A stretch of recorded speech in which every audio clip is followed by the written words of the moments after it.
personnes qui ne sont pas là. Merci. Donc, OK. S'il te plaît, coach Brenda, peux-tu m'aider avec les entrées en salle? Oui, docteur Dorian, sans problème.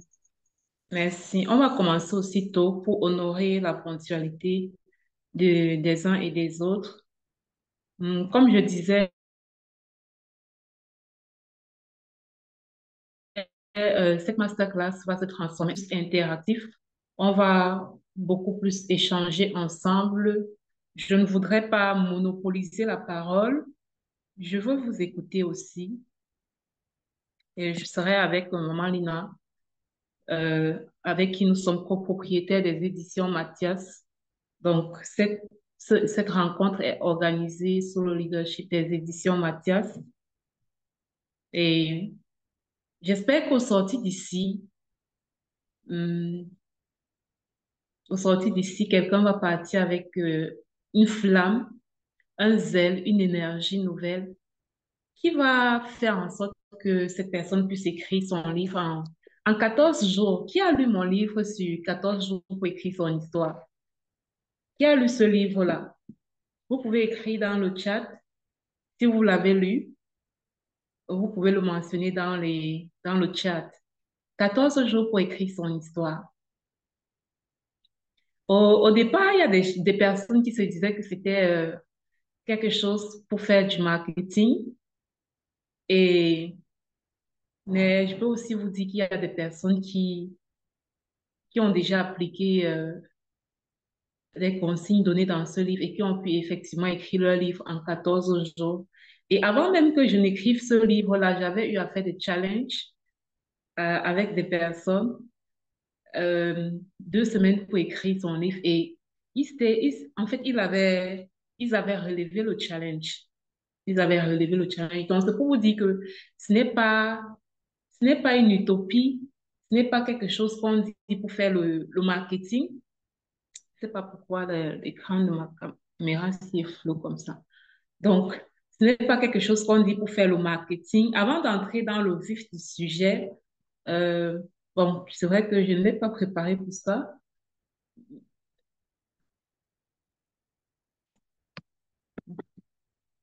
Avant d'entrer dans le vif du sujet, il me vient à cœur de passer la parole à Maman Lina pour dire un mot, une parole, et puis on va commencer.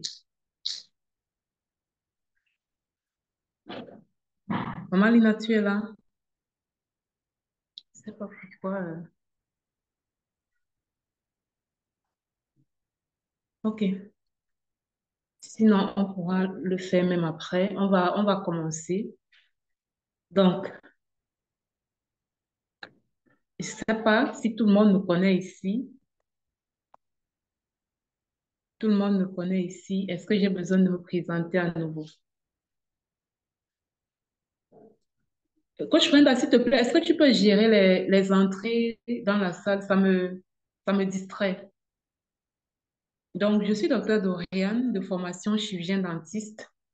Cela va faire, cela va faire, on va dire, 3 ans, plus de 3 ans déjà, que j'ai tout laissé, j'ai tout abandonné. Et tout à l'heure, j'ai échangé avec Maman Lina et elle pouvait dire que l'écriture là t'avait vraiment saoulé. Oui, c'est un feu, c'est une passion qui m'a dévorée vraiment très tôt, qui m'a dévorée. Et je suis très fière aujourd'hui de continuer dans ce parcours, de continuer à me déployer. Et je suis davantage fière de ce que nous faisons à travers notre maison d'édition, Maman Lina et moi. Aujourd'hui, ce n'est plus une entreprise, parce qu'au départ, c'était une entreprise camerounaise, mais aujourd'hui, c'est une entreprise canadienne. Ça, c'est une bonne nouvelle. C'est une entreprise canadienne. Donc, toutes les personnes qui sont à l'international et qui se disaient, bon, hmm, est-ce que, aujourd'hui, nous sommes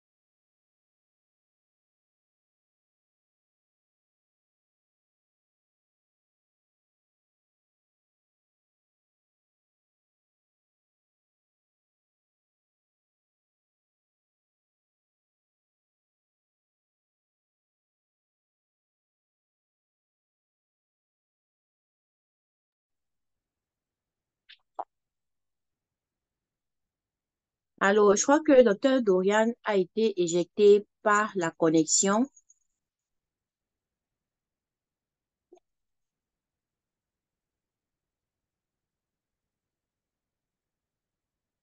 Dites-moi, qui ici a un projet d'écriture? Est-ce qu'il y a des gens ici dans ce Zoom qui ont des projets d'écriture? Si oui, à quel niveau est-ce que vous en êtes? Yes, si Modestine, dis-moi, yes. Vous en êtes à quel niveau? Vous êtes au niveau de la retranscription. Est-ce que vous avez déjà écrit un chapitre? Est-ce que vous avez déjà rédigé tout le livre? Ah, d'accord, on m'entend mal. Désolée.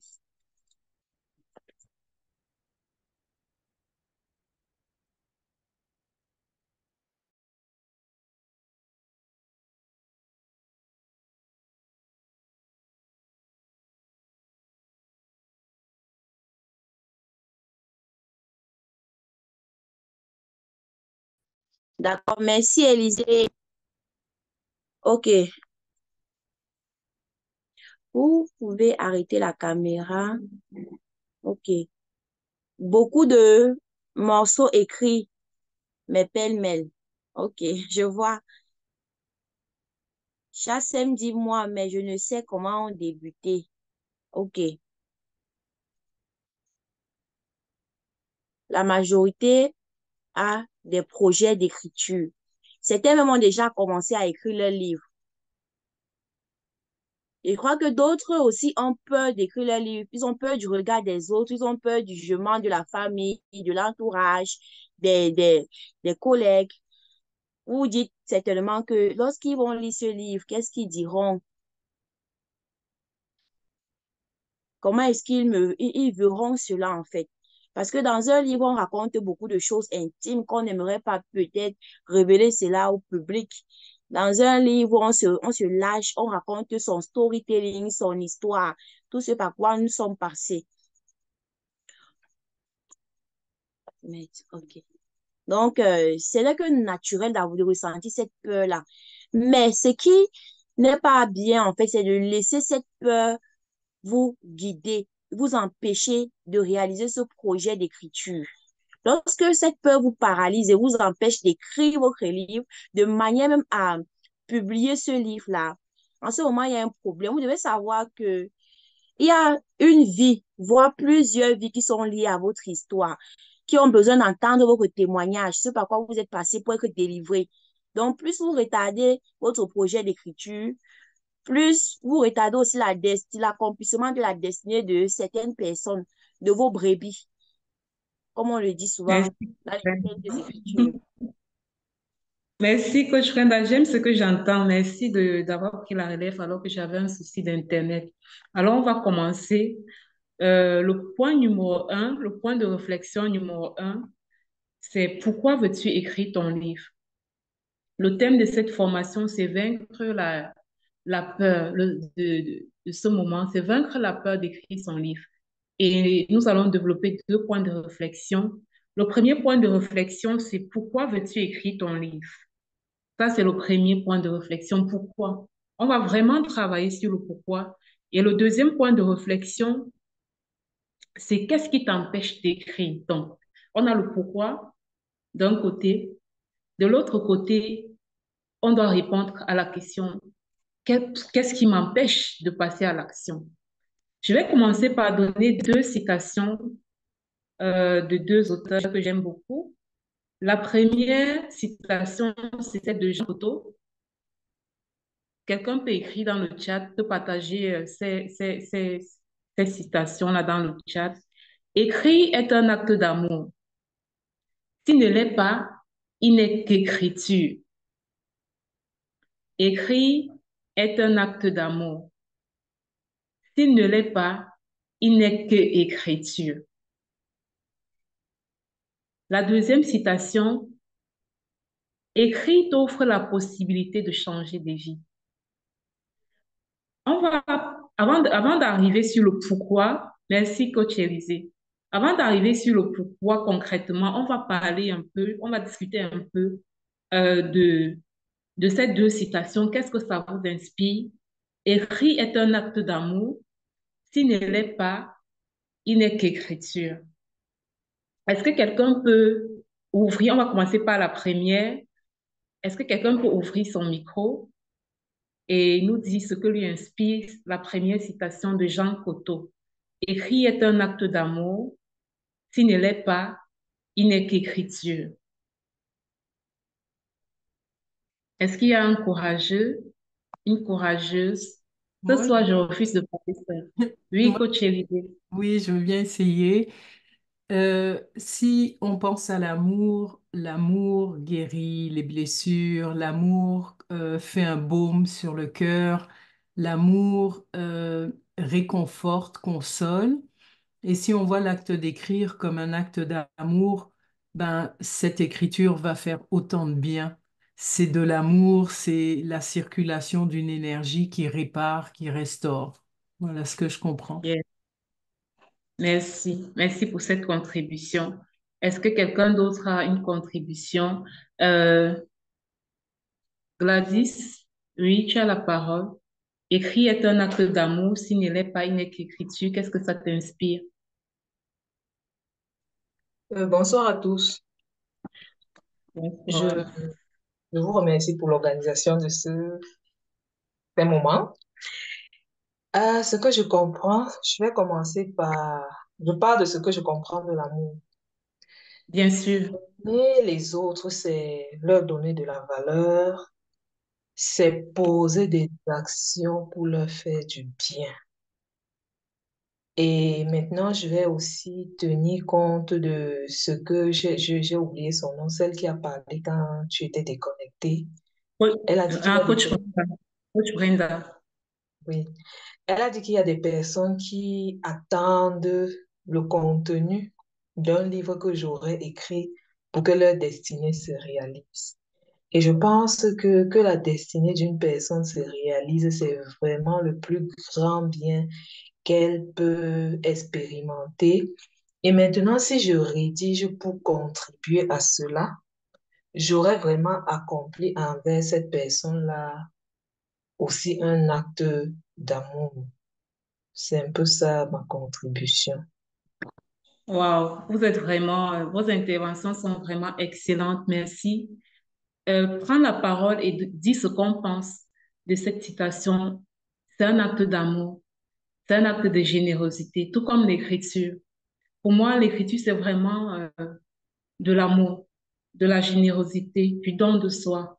Vous voyez, chaque fois qu'une femme enfante, chaque fois qu'une femme donne la vie, elle donne une part d'elle-même parce que pour faire cet enfant, pour mouler cet enfant, le Créateur prend des choses en elle, en fait, pour constituer l'enfant. C'est pour ça que vous voyez une maman de 40 ans qui a 5 accouchements, qui a 5 enfants, ne peut pas être comme elle était à ses 20 ans. Parce que chaque fois qu'elle accouche, c'est vraiment, comment dire, le don de la vie. Elle donne la vie. C'est un acte d'amour. Moi, je parle de cette image-là pour faire l'analogie avec l'écriture. Chaque fois que tu écris un livre, tu te donnes pour les autres. Bien sûr, tu te donnes pour toi, mais c'est d'abord pour les autres. Tu donnes une part de toi, tu offres une part de toi. Et quand Élisée a parlé de la guérison, de la restauration, tu donnes une part de toi pour aider les autres. Mais la part de toi est parce que tu as pris l'engagement d'aimer les autres. Au-delà de la peur, au-delà de la honte, on va arriver sur ça. Mais vraiment, tu as décidé de transcender toutes les limites, toutes les barrières pour donner une part de toi, pour t'offrir au monde, pour enfanter quelque chose qui va transformer la vie des gens. C'est ça l'écriture pour moi, quand j'entends acte d'amour. Maintenant, on va aborder la deuxième citation. Je prie tout le monde de participer. Ne vous sentez pas mal à l'aise, frustré ou, comment je vais dire, ne vous sentez pas intimidé. Ici, c'est ouvert vraiment. Si vous avez une idée, n'hésitez pas à prendre la parole. Nous sommes tous là pour apprendre ensemble et pour grandir dans notre compréhension de l'écriture et pourquoi est-ce que nous devons passer à l'action, même si on a peur. Et je vous assure, pendant que je suis en train de parler, je me rends compte que moi aussi, je suis persuadée qu'en quittant d'ici, je vais enfanter, voilà, un autre livre. J'en ai un en édition en ce moment, mais quelque chose me dit qu'en sortant d'ici moi-même, peut-être en une semaine, en 2 semaines, je vais enfanter un autre bébé. Donc, nous sommes tous là ensemble pour grandir. La deuxième citation, c'est écrit t'offre la possibilité de changer des vies. Je crois que quand je me connectais, c'est Coach Brenda qui parlait de ça.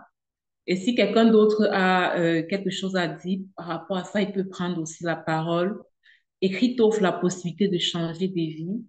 Quand je me connectais, je l'ai entendu parler de la destinée. Je l'ai entendu parler des vies qui sont attachées à nos destinées. Et quand on n'écrit pas, quand on ne libère pas le message, c'est un peu comme si, d'une manière ou d'une autre, on freinait ces personnes, on empêchait à ces personnes de sortir de l'obscurité dans laquelle elles se trouvent pour atteindre la lumière. Parce que, sans vous mentir, il y a beaucoup de souffrance. Je, vous a- je ne sais pas si, quand vous avez l'habitude de connecter avec les gens, quand vous avez l'habitude d'avoir des moments où les gens vous contactent tout le temps pour vous parler, c'est là où vous comprenez qu'il y a de la souffrance. Et je vous assure, moi, au début de ma carrière de coach en écriture, ça m'a effrayée. Je me souviens, c'était en 2021, non, fin 2021, début 2022. J'ai eu peur parce que j'écoutais des choses qui dépassaient mon âge. C'est-à-dire, quelqu'un te raconte son histoire comme ça, tu paniques, tu as peur, tu n'as pas encore la maturité émotionnelle et spirituelle même pour encaisser ce que la personne est en train de te dire. Et puis, j'avais pris peur. J'ai dit non, c'est pas possible. Moi, je voulais juste aider les gens à écrire leurs livres. Et puis là, j'écoute des choses qui me dépassent.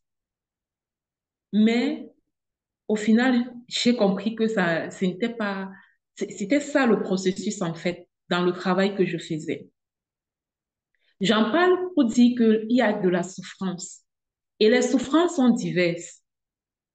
Les souffrances sont diverses. Quand on parle de la souffrance, ce n'est pas toujours une souffrance émotionnelle, ce n'est pas toujours une souffrance physique, ce n'est pas toujours... Parfois, même l'ignorance est une souffrance intellectuelle.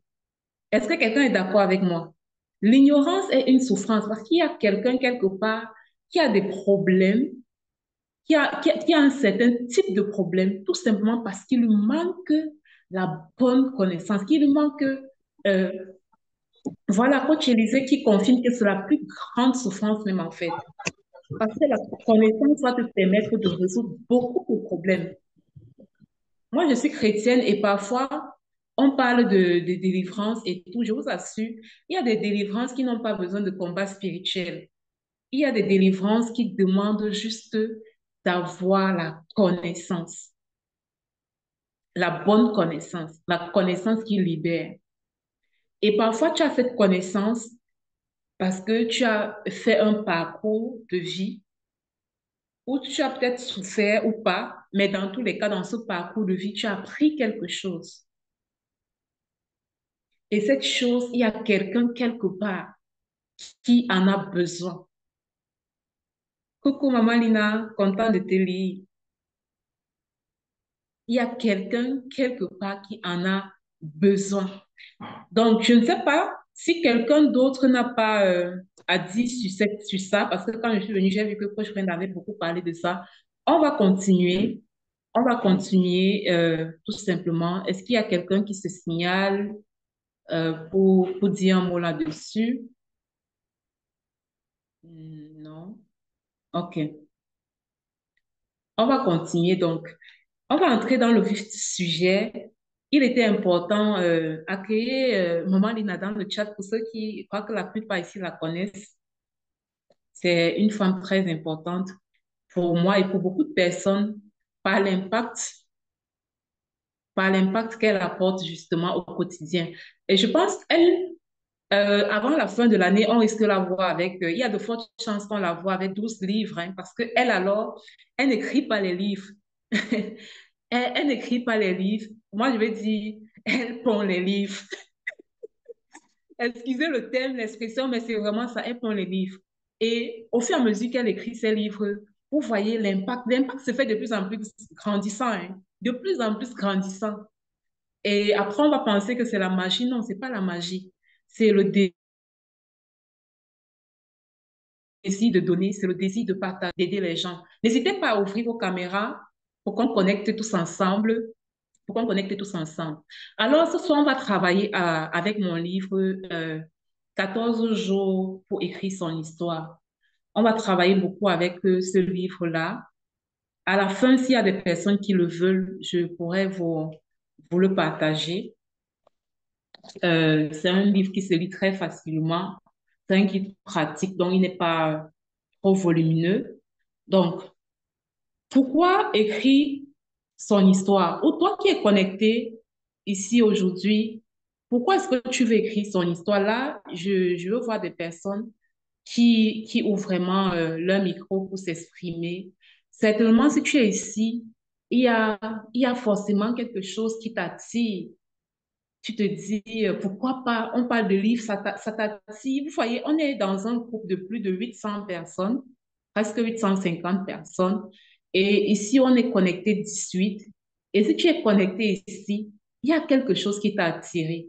Et je crois que cette chose-là, c'est tout sauf la curiosité. Parce que, bref, je ne te vois pas comme quelqu'un qui a du temps à perdre. Je sais que tu es quelqu'un de très occupé, et je sais que si tu as pris quand même le temps de te connecter ici, c'est parce que ce domaine-là t'attire. Quand on parle d'écriture, quand on parle de livres, ça te parle, ça vient comme titiller quelque chose en toi. Et c'est la raison pour laquelle tu t'es connecté. Ça veut dire que quelque part en toi, il y a ce désir d'écrire. Mais pourquoi est-ce que tu voudrais écrire? Est-ce que tu peux partager cela avec nous? Pourquoi est-ce que tu voudrais écrire ton livre? Pourquoi est-ce que tu voudrais écrire ton histoire? Ceux qui ont des réponses à ces questions, vous pouvez ouvrir vos micros, prendre la parole. Comme je l'ai dit, je ne veux pas monopoliser la parole. Je ne veux pas parler seule aujourd'hui. Reine Daniel, Coach Paloma, Marie-Lou, Maman Julie, Destine, personne? Il y a Bonsoir. personne. Bonsoir, maman.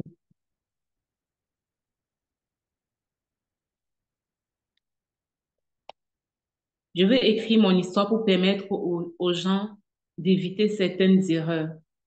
Ok, est-ce que c'est parce que tu as commis certaines erreurs, tu veux que d'autres évitent en partageant ton histoire?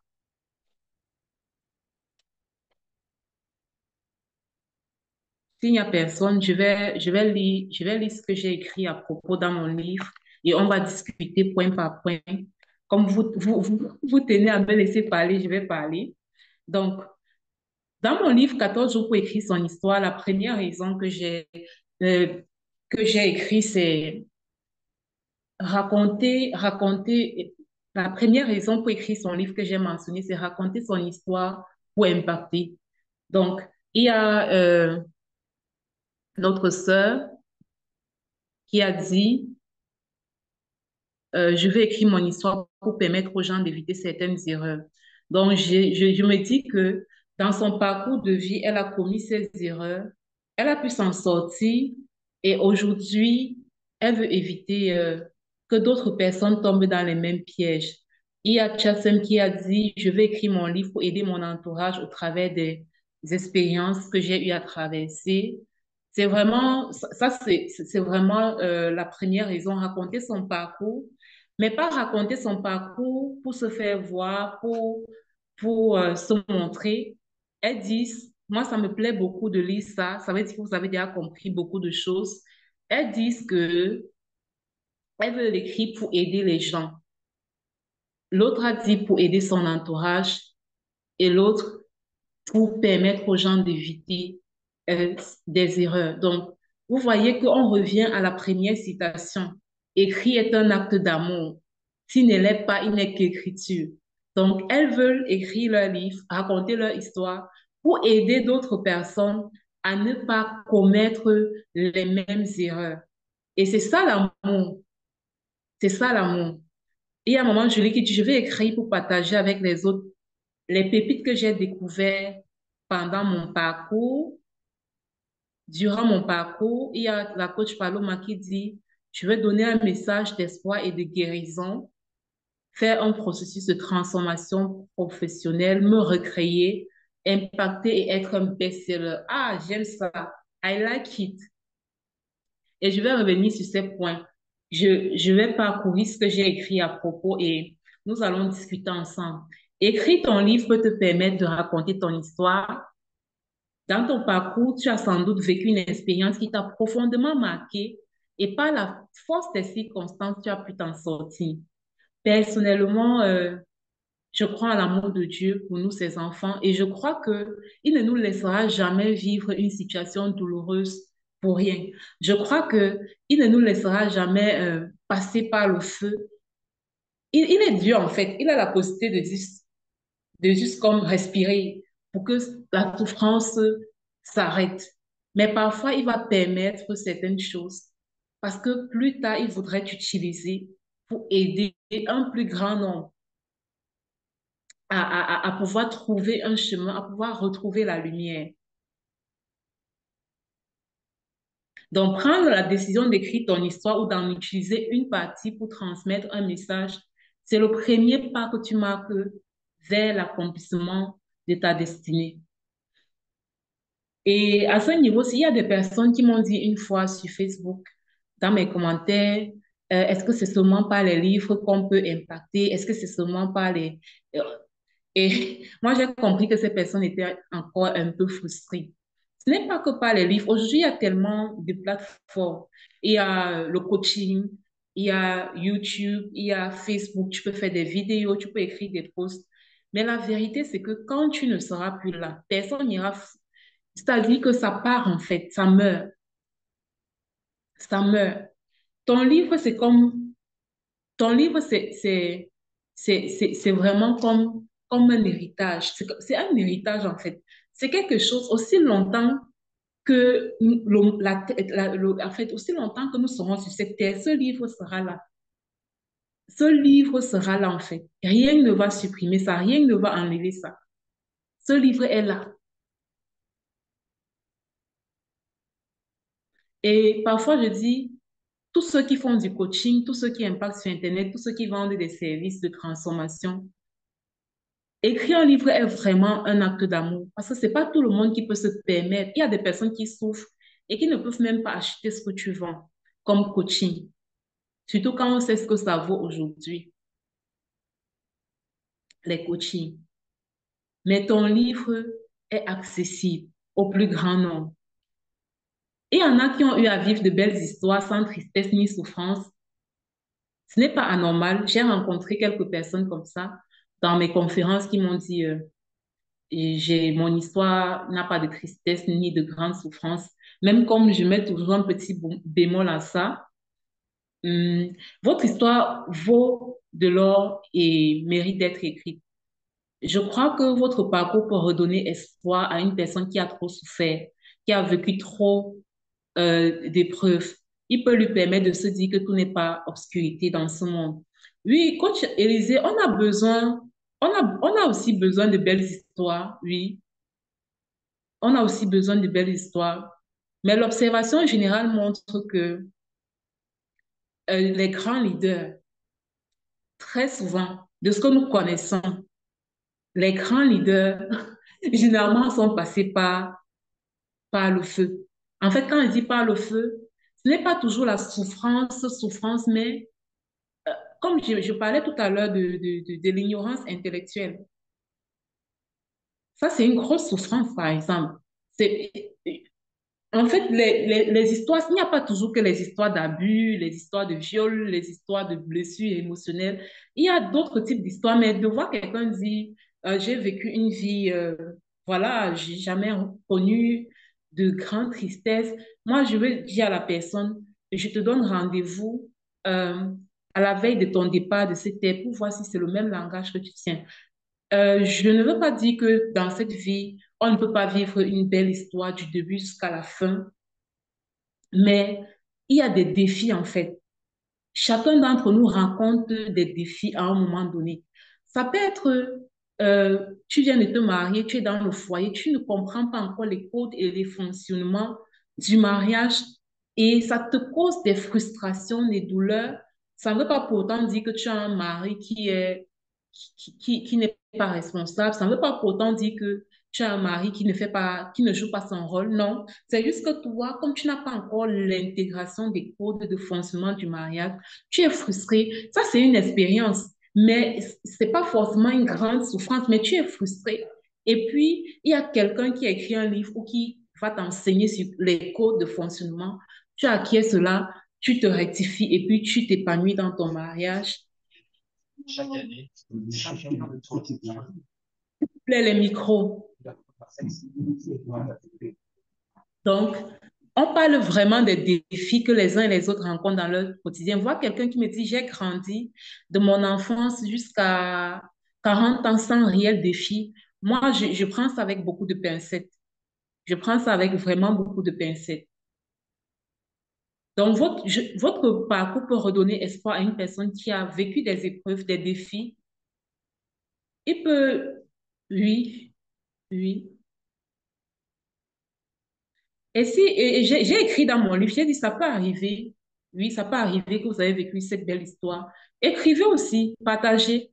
Je sais que ça peut arriver, c'est peut-être rare, mais il en existe probablement. Partagez, partagez pour nous faire comprendre, parce que moi, là, je ne vais pas vous mentir.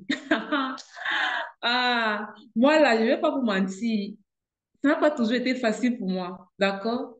À un moment, je disais à Dieu que, mais comme j'ai décidé d'écrire, toi, tu veux que je vive tous les défis de la vie pour écrire sur tous les sujets, quoi. Mais si vous avez vécu une belle histoire sans défi, sans challenge, non, écrivez aussi. Pour montrer aux gens que tout n'est pas obscurité, pour nous montrer à nous que, voilà, il y a encore de l'espoir de mener euh, une vie en mode happy end. Voilà, quoi. Donc, écrivez aussi. Mais chacun connaît son histoire. Pour moi, je sais que ça n'a pas toujours été facile. Et j'ai tellement de livres à écrire. J'ai tellement de livres à enfanter. Donc, mais bon, on ne peut pas tout écrire en un jour. Donc, j'écris au fur et à mesure. Mais ce soir, j'ai envie de parler à quelqu'un qui a vécu des périodes sombres dans sa vie, qui a vécu des abus de toutes sortes, des maltraitances, que ce soit des maltraitances familiales, que ce soit des maltraitances conjugales. J'ai envie de parler euh, de quelqu'un à quelqu'un qui a connu des violences sexuelles, des trahisons, des rejets ou toute autre blessure. J'ai envie de te parler, de te dire que tu es une source de transformation pour la multitude.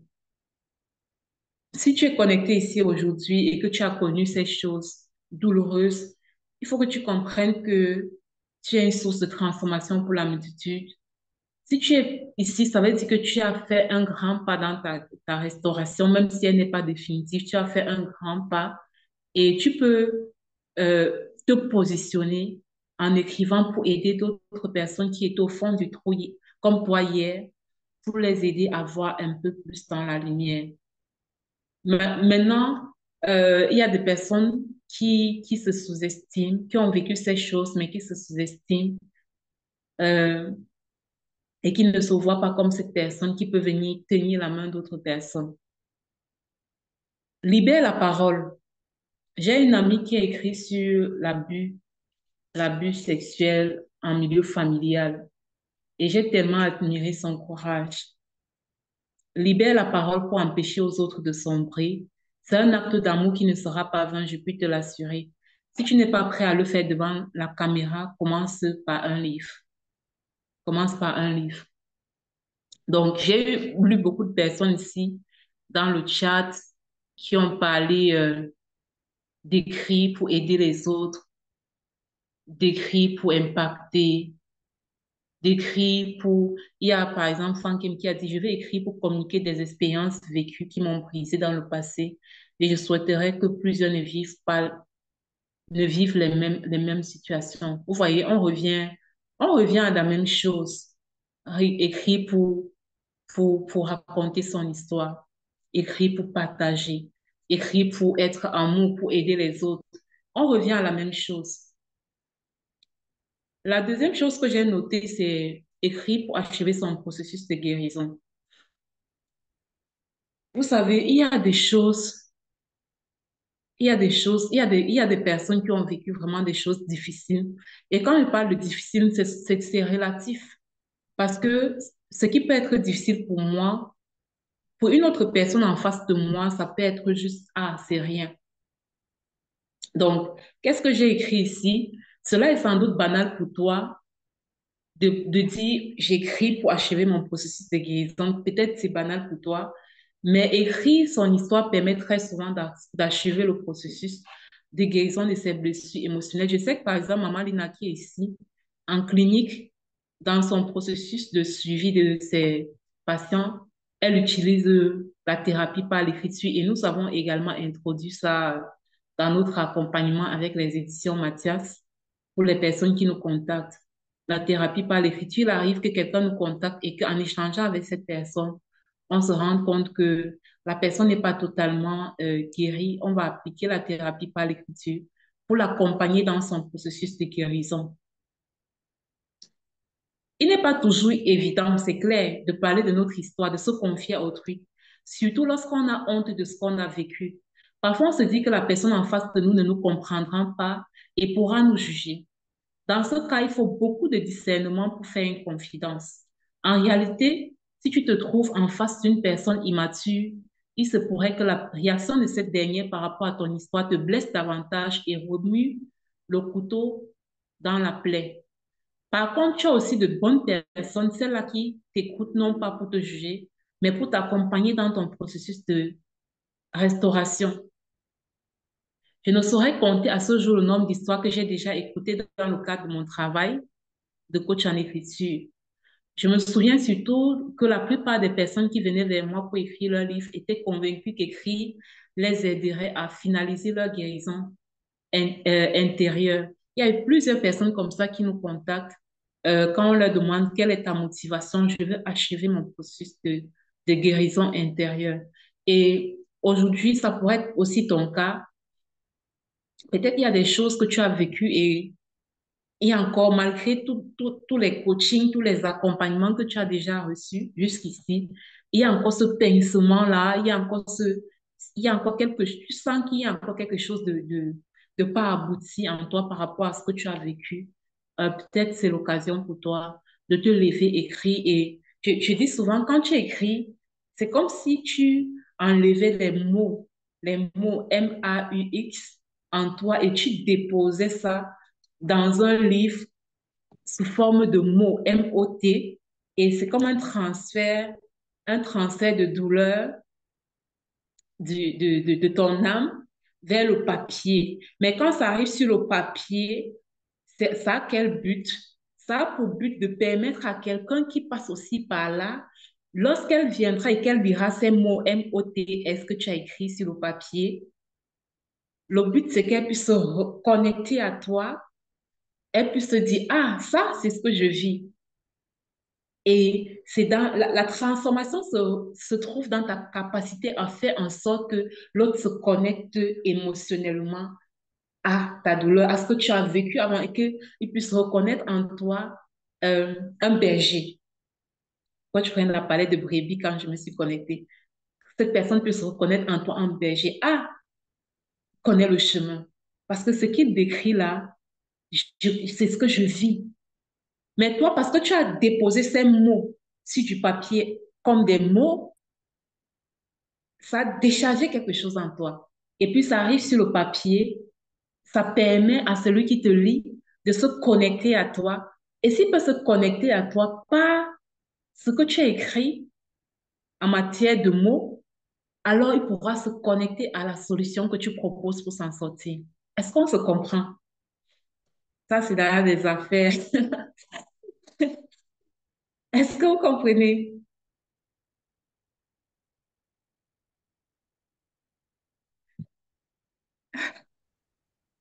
Qui ici pense que écrire, je vois pas mal de personnes connectées et j'ai vraiment de la misère à parler seule. Je souhaiterais qu'il y ait quelqu'un. Est-ce que tu as déjà expérimenté la thérapie par l'écriture? Sinon, quel est ton point de vue par rapport à ça? Qu'est-ce que tu en penses? Euh, Moi, je peux faire un témoignage. Oui. Oui, Oui. j'ai un filleul qui, lorsqu'il était petit, a eu un diagnostic spectre de l'autisme TDAH et aussi un peu Asperger.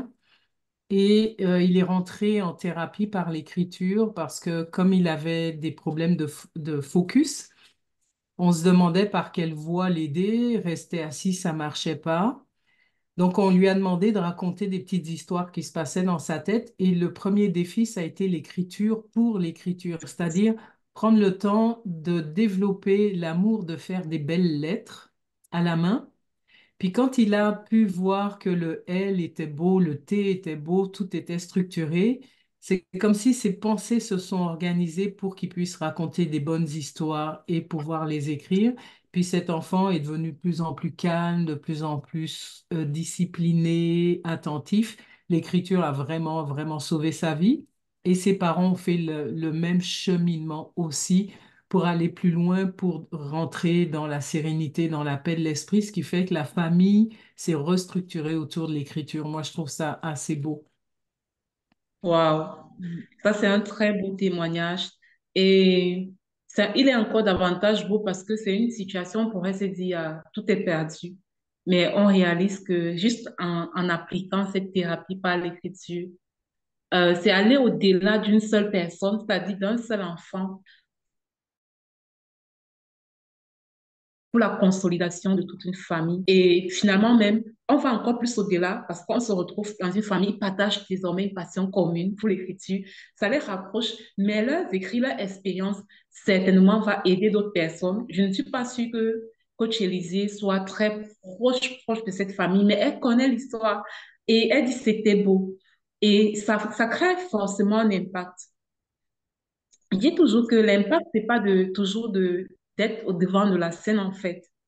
C'est pas toujours d'être au devant de la scène. C'est pas toujours d'être devant les caméras. Voyez, c'est son fiole. Il n'est pas devant les caméras, mais il a impacté sa famille et il impacte aussi au-delà. Il est passé par la thérapie, par l'écriture. Et je vais encourager quelqu'un qui, euh, qui souffre encore, qui souffre encore,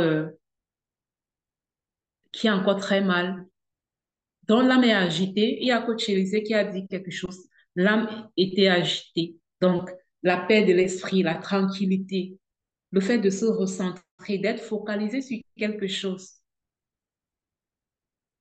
ça apaise l'âme. Tu te libères, tu t'exprimes, tu t'exprimes, tu t'exprimes. Maman Lina parle souvent d'un néant d'être.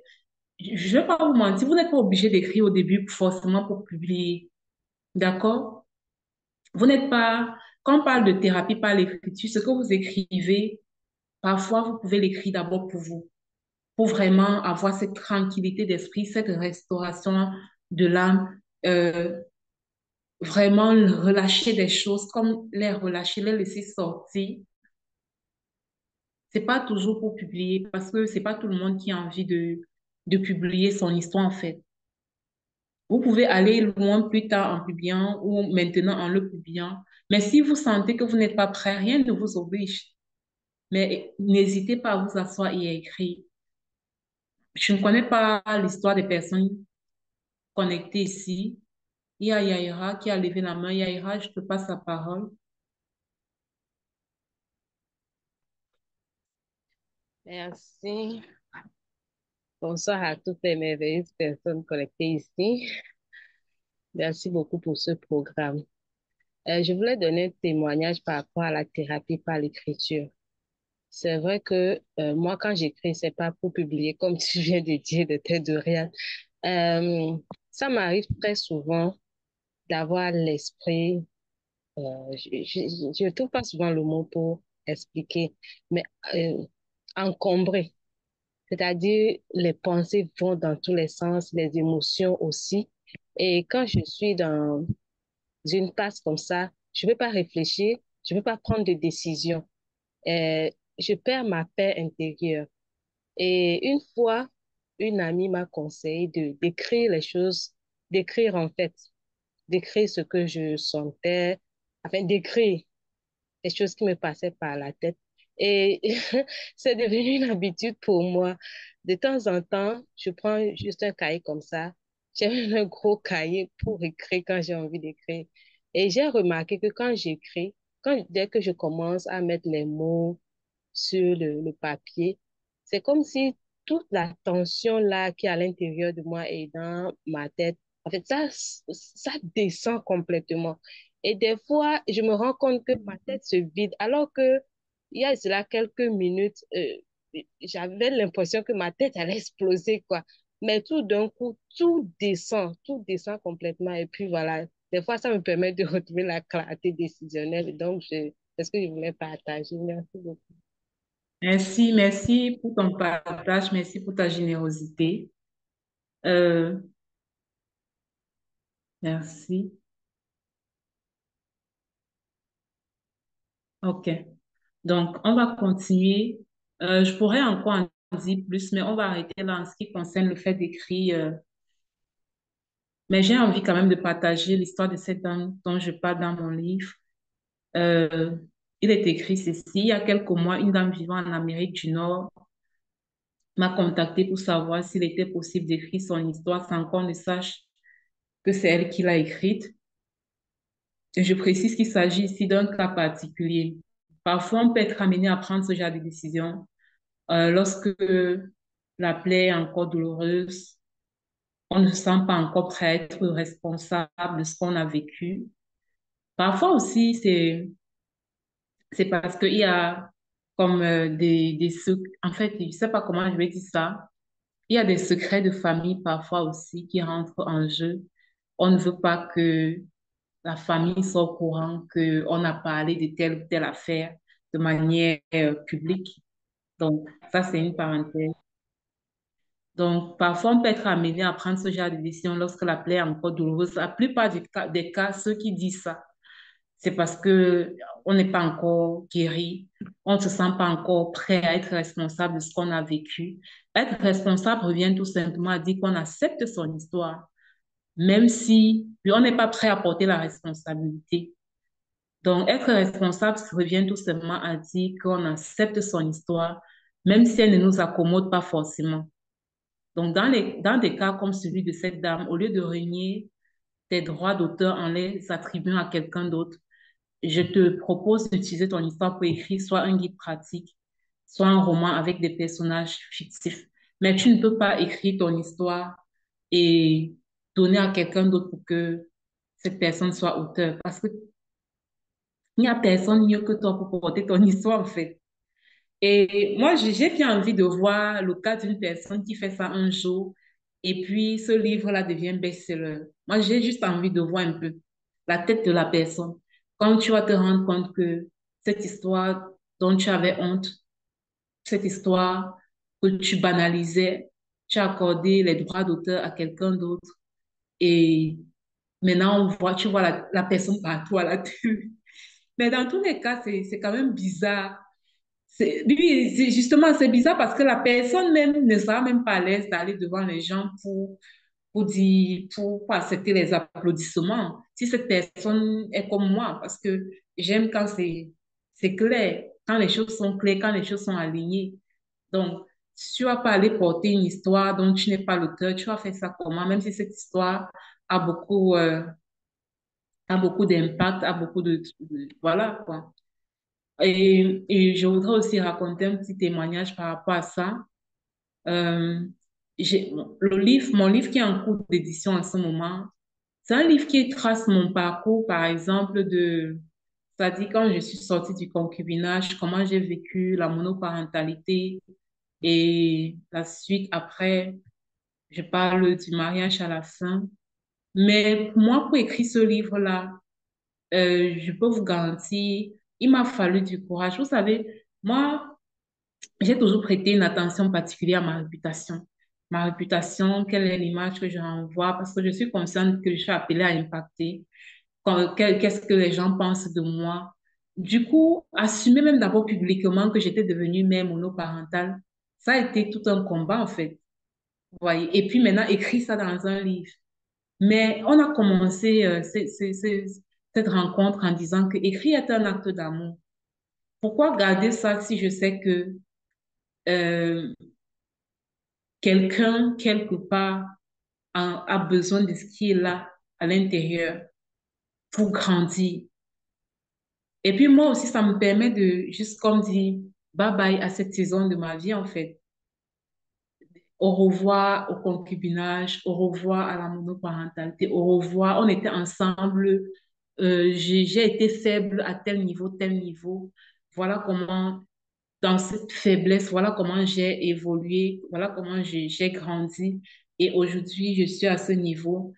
Toi qui es peut-être encore dans le concubinage, toi qui es peut-être encore maman monoparentale, il y a des perspectives futures pour toi. Bref, c'est vraiment d'être généreux en fait. Et ça te permet comme de clôturer aussi parce que je crois que la sortie de ce livre, la clôture aussi cette saison de ma vie, c'est-à-dire cette saison de ma vie, les deux saisons de ma vie, c'est-à-dire la saison du concubinage, la saison de la mère monoparentale. C'est comme une clôture en fait. Ça me permet aussi de te dire bye, au revoir. C'est comme, c'est thérapeutique. C'est thérapeutique d'abord pour nous. C'est thérapeutique d'abord pour nous. Donc, peu importe ce que tu as vécu, n'aie pas honte de t'asseoir et d'écrire. Ne sois pas bloqué. Est-ce que les gens... Dans la vie, même si tu es le plus juste, même si tu es le plus sain, même si tu es le plus droit, il y aura toujours quelqu'un pour trouver à redire sur toi. Il y aura toujours quelqu'un pour trouver à redire sur tes choix, sur tes décisions. Donc, la question la plus importante que tu dois te poser, c'est pourquoi est-ce que je fais ce que je fais? Pourquoi est-ce que je dois écrire ce livre? Pourquoi est-ce qu'il faut que je le fasse maintenant et pas dans 10 ans et pas dans 20 ans? Pourquoi c'est maintenant que je dois le faire? C'est la question qui doit conduire ta décision à écrire. La troisième approche, la troisième raison, c'est partager son expertise.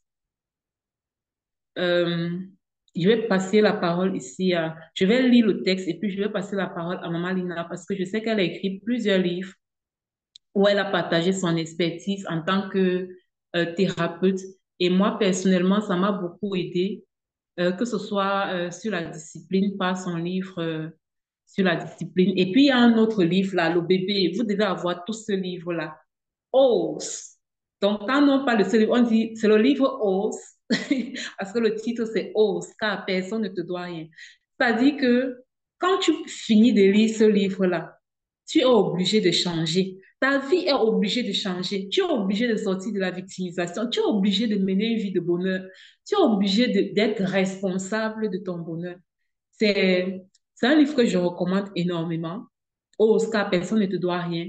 Et tous ces livres-là, elle va vraiment avec une approche, surtout le livre Ose, avec son approche thérapeutique d'intervenante psychosociale et c'est vraiment passionnant. Donc, je vais lire ce que j'ai écrit et puis je vais lui passer la parole. Quand elle écrit un livre permet de partager son expertise. Quel gâchis, oui, c'est un gâchis d'avoir une expertise, une compétence et la garder pour soi. L'une des raisons pour lesquelles l'écriture me passionne tant est que c'est avant tout un acte de générosité. Si tu souhaites devenir auteur, il te faudra apprendre à donner, à partager. De mon point de vue, l'écriture est avant tout un don de soi. On se donne pour voir la transformation dans la vie des autres. Alors, quelle est ton expertise? Que sais-tu faire qui puisse servir la multitude? Est-ce le français, l'anglais, le chinois, l'informatique, le marketing, la thérapie?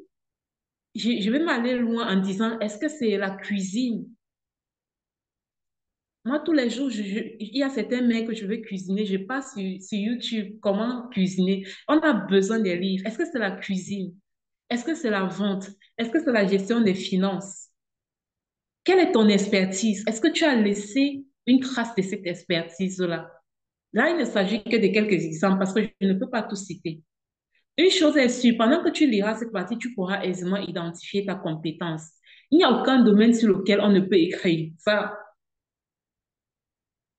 Il n'y a aucun domaine. Les individus sont chaque jour en quête d'information et de formation. Pourquoi ne pas leur faciliter la tâche en leur écrivant, par exemple, un livre concernant ton domaine? Prends mon cas. J'écris ce livre pour t'apprendre à écrire. N'est-ce pas intéressant? Tu peux écrire un livre comme celui-ci dans n'importe quel domaine, à condition que tu sois expert en la matière. J'aimerais parler d'une de mes partenaires. Elle fera certainement partie des premières personnes qui liront ce livre et c'est qu'elle va se retrouver à ce niveau. Après des séances de coaching avec elle, j'ai découvert chez elle un talent pour la gestion financière. J'avoue que moi, j'ai besoin d'apprendre dans ce domaine et ça ne me fera aucun mal de me former en utilisant un livre qu'elle aura écrit. Et je peux vous assurer, j'ai écrit ce livre, c'était en 2000, début 2023. Mais la dame en question dont je parle jusqu'aujourd'hui, elle n'a jamais rien fait concernant ce talent pour la gestion financière qu'elle a. Elle n'a jamais rien fait. Donc, et aujourd'hui, j'apprends de la gestion financière dans le cours Maximise tes finances de Maman Lina. Et elle a écrit aussi là-dessus. Elle a sorti un planificateur financier. Et je crois que bientôt, il sera disponible sur Amazon. Vous voyez la différence entre deux personnes. Une personne qui a, deux personnes qui ont la même compétence, mais une qui est tellement généreuse, qui est tellement amour, qui juge que non, ça, je veux partager avec la multitude. Ne néglige pas ton savoir-faire, cher ami. Pendant que tu le prends pour un acquis, la multitude souffre parce que tu ne partages pas.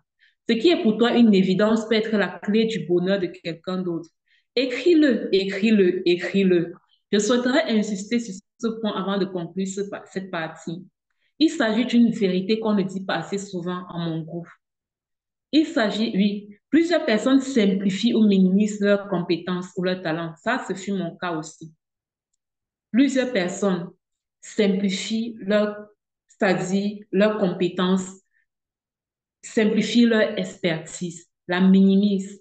Comment partager avec les autres quelque chose qu'on ne valorise pas?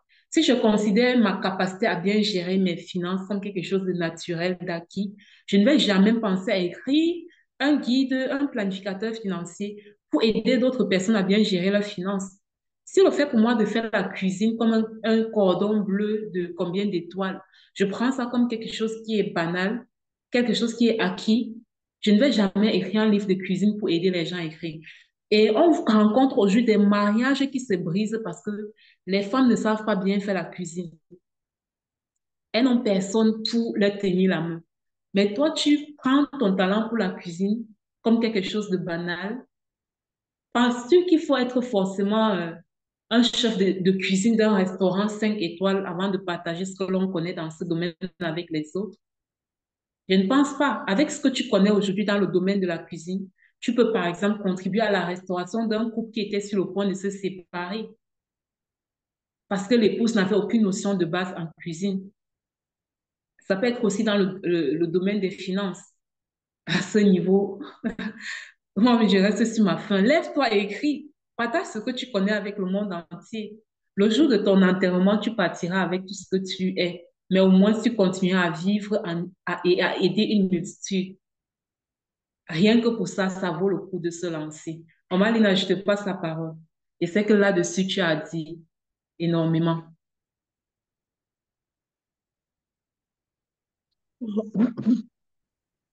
Wow, merci infiniment de me passer la parole. Je veux déjà honorer toutes ces personnes qui sont connectées ici aujourd'hui. Nous ne prenons pas ça pour acquis. Nous sommes riches de vous avoir en fait. Vous êtes une richesse pour nous et on vous voit comme tel. À chaque fois qu'on dit on a quelque chose à donner, on a quelque chose à enseigner et que vous vous présentez, pour nous, c'est un privilège. Beaucoup de personnes aimeraient pouvoir réunir deux, trois personnes, mais ils n'ont pas cette capacité. Alors, quand nous, on vous réunit chaque fois et que vous venez, on ne prend pas ça pour acquis. On est en profonde gratitude. Et voilà. Merci, Docteur Dorian, pour ce que tu as partagé ici. Si je devrais dire quelque chose, je voudrais choquer une personne tout simplement aujourd'hui. Parfois, je me dis, il faut oser choquer ce qu'on aime.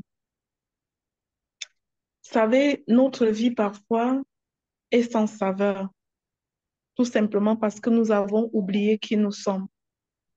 nous avons oublié que nous sommes tout un succès qui attend de se manifester. Et généralement, nous ne pouvons nous manifester en tant que succès qu'au travers de nos talents, qu'au travers de notre histoire. Moi, je dis souvent en leadership que chaque personne d'entre nous est arrivée dans ce monde pour faire quelque chose de particulier, pour contribuer à changer le monde. Et parfois, nous sommes tellement attentifs des solutions que nous croyons que le gouvernement va faire, tel ministre va faire, telle ou telle autre personne va le faire pour que ça aille mieux. Mais je voudrais choquer une personne aujourd'hui en disant, c'est toi qui vas le faire. Le changement que tu veux, c'est toi qui vas le faire. Et tu me diras, j'ai pas de ressources, j'ai pas assez. Avec quoi je vais faire ça? Je dirais, tu es riche de ton histoire.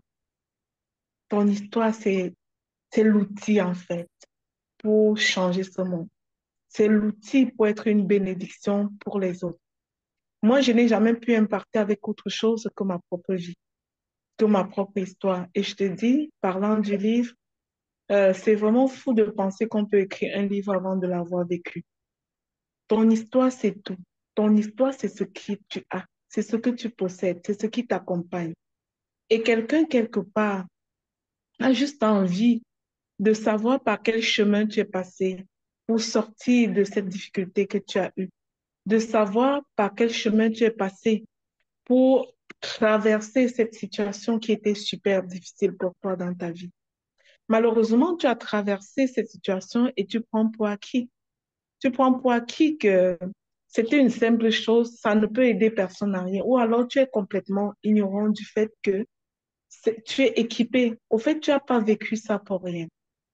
Moi, j'invite souvent mes frères et sœurs à se souvenir que les plus grandes organisations d'impact qui existent dans le monde sont basées sur des histoires individuelles, sur des histoires de personnes, d'une personne.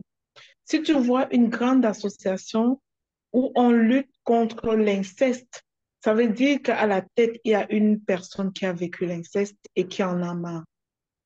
Et chemin faisant, parce qu'elle en a marre, elle en a ras-le-bol, elle élève sa douleur à la hauteur d'une cause sociale à défendre et joint les gens à sa cause et elle délivre les captifs des personnes qui auraient pu subir les mêmes choses par méconnaissance. Si tu vois une grande organisation des personnes qui luttent contre le cancer de sein, exemple, tu verras qu'à la tête, il y a soit une femme qui a vécu et guéri du cancer de sein, soit une personne qui a été proche aidante d'un membre de sa famille ayant vécu, souffert du cancer de sein, puis elle s'est dit, waouh, parce que j'ai appris dans cette situation, je serai une aide pour les autres. Si tu vois une association qui se bat pour l'éducation des enfants, comme c'est le cas pour moi, pour l'éducation des enfants orphelins, des enfants abandonnés, des enfants vulnérables. Ça veut dire à mon enfance, j'ai vécu quelque chose qui était difficile dans ce sens. Puis, je ne veux juste pas que mon histoire soit quelque chose que j'ai vécu pour rien, gratuitement comme ça. Je me dis, si je n'agis pas pour que chaque enfant ait droit à une belle éducation, pour que chaque enfant reçoive de l'amour, pour que chaque enfant, sa vie compte, ça veut dire que j'ai laissé mon histoire une utilité, une futilité. Et je le sais, nous avons tous des histoires. Docteur Dorian parlait tantôt de quelqu'un qui a une belle vie. Même ta belle vie te prépare un impact particulier pour quelqu'un quelque part. Donc, que ce soit du désespoir que tu as vécu, que ce soit de la maltraitance, que ce soit du découragement, que ce soit de la pauvreté, alors dis-toi que tu es la ligne de démarcation pour la pauvreté et qu'à partir de toi, ça ne sera plus comme ça, ni pour toi, ni pour les autres. Parce que tu es mieux que quiconque de créer des solutions pour sortir de la pauvreté parce que tu connais cette douleur, tu l'as vécue, ça t'a fait mal. Et quand ça te faisait mal, si tu es chrétien comme moi, tu dois avoir la sagesse de comprendre que Dieu te faisait goûter cette douleur pour qu'enfin tu te débrouilles à sortir, que tu connaisses le chemin et que tu deviennes la solution pour les autres. Ta richesse est cachée derrière ton histoire. Moi, j'écris des livres, on n'en peut finir, genre, Je dis parfois, Dieu a tellement investi sur moi. Il a commencé à me faire souffrir dès l'âge de 9 ans. Du coup, j'en ai tellement souffert que j'ai beaucoup à donner en fait. Mais ne néglige pas ton histoire. C'est avec ça que tu vas te retrouver au carrefour du donner et du recevoir. C'est avec ça que tu vas changer ce monde. C'est avec ça que tu vas contribuer à créer des solutions, à faire ta part. Je voudrais encourager une femme ici et la choquer. Moi, je reçois minimalement, je dis au bas mot. Si des personnes ici sont en Afrique, je reçois au bas mot 100 000 francs CFA à Amazon tous les mois sur mes livres. Au bas mot. Moi, j'ai juste envie d'écrire plus de livres parce que quand j'aurai atteint 85 livres comme Maxwell, John Maxwell, je crois que je recevrai peut-être 3 000 dollars chaque mois sur Amazon. Je veux dire, commence quelque part, mon ami. Commence avec ce que tu as. Et même si tu n'es pas prête à mettre cette histoire à jour parce que tu as beaucoup de blessures, choisis un accompagnement où on est capable de t'offrir la thérapie par l'écriture. Je t'assure que moi, quand je souffrais dans ma vie, mon premier livre, Vaincre malgré l'adversité, avancer malgré la douleur, qui est plus un livre autobiographique parlant de mon histoire personnelle, j'ai commencé à écrire ce livre-là quand je vivais cette histoire. Vois-tu? Je l'écrivais d'un cahier que j'appelle Carnet rose. Si tu lis ce livre-là, tu vas trouver ça dedans. Je l'écrivais au jour le jour. Et tellement je sentais que je souffrais et je voyais tellement de moqueries et de stigmatisation autour de moi que je n'avais confiance de me confier à personne. Mais pour ne pas devenir une cocotte minute qui a emmagasiné les souffrances à l'intérieur de moi au point de produire des cancers, des balancements cellulaires, j'ai choisi de me vider dans un cahier, d'un gros cahier. J'ai choisi de me vider chaque soir dans un cahier, d'y vider ma colère. Lorsque je vivais des privilèges joyeux, je marquais dans ce cahier. C'était mon confident, c'était le néant d'être, celui qui n'avait pas le pouvoir de se moquer de moi. Il s'appelait un cahier. Ça ne parle pas, mais je me vidais là et je guérissais. C'était l'auto-guérison et c'est pour ça que j'utilise ça en thérapie. Tu peux Yes. commencer comme ça. Et quand tu vas comprendre la question de sens derrière ton histoire, tu seras rendu prêt à prendre un micro et raconter cette histoire-là. Tu publieras ce livre. Et quand tu publieras ce livre, beaucoup de personnes se lèveront et te suivront parce qu'ils n'attendaient que ta révélation. Je Yes. crois que je ne parlerai pas plus que ça. Je parle souvent beaucoup. Si vous me laissez le temps et l'espace, peut-être que je vais parler jusqu'à demain, mais ce n'est pas nécessaire que j'en dise plus. Je crois qu'une personne a Merci. compris ici que son histoire vaut la peine. Son histoire n'est pas une inutilité. J'entends les gens qui disent, je suis venu accompagner les autres. Non, tu n'es venu accompagner personne. Et toi, n'envie la place de personne. Toutes les autres places sont prises. C'est juste ta place qui est disponible pour toi. Et tu es une merveille. Tu es une vraie merveille avec ton histoire. Et tu ne peux pas te Yes. dissocier de ton histoire pour avoir mon histoire. Si je t'étale les laideurs de mon histoire, peut-être que tu ne voudrais pas la voir. Alors, c'est des laideurs, mais c'est des apprentissages. Sois fier d'avoir appris et d'en parler avec Yes. fierté. Yes. Merci à vous pour votre écoute. Merci, Maman Lina. Waouh. Moi-même, ici, je suis galvanisée. J'ai juste envie de courir en écrivant, quoi. Merci beaucoup. Merci pour ce coup de boost. J'espère que ça ne laisse personne ici indifférent. Euh, merci énormément.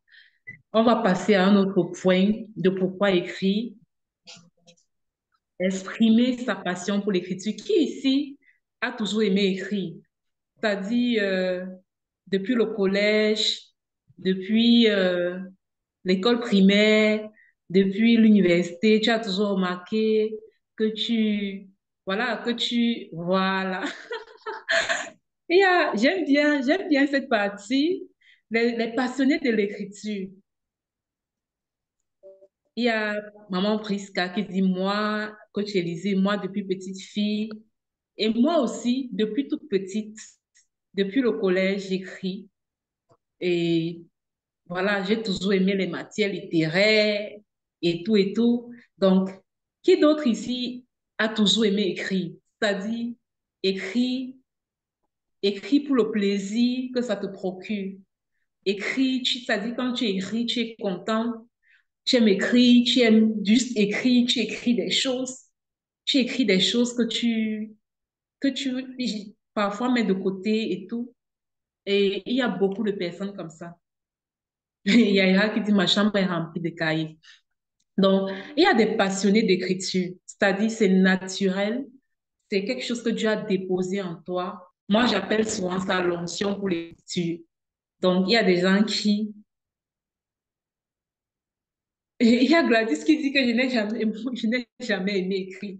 En fait, il y a les gens qui écrivent parce qu'ils le doivent, mais il y a une autre catégorie de personnes qui sont vraiment passionnées, c'est-à-dire il y a ce dépôt pour l'écriture en eux. Et moi, j'ai un problème avec les passionnés de l'écriture. Parce qu'il est inadmissible que tu sois un passionné de l'écriture et que tu n'aies pas toutes les personnes qui ont reçu ça. Moi, j'appelle ça l'onction pour l'écriture. Doivent, doivent écrire au moins ces 10 livres avant de quitter cette terre.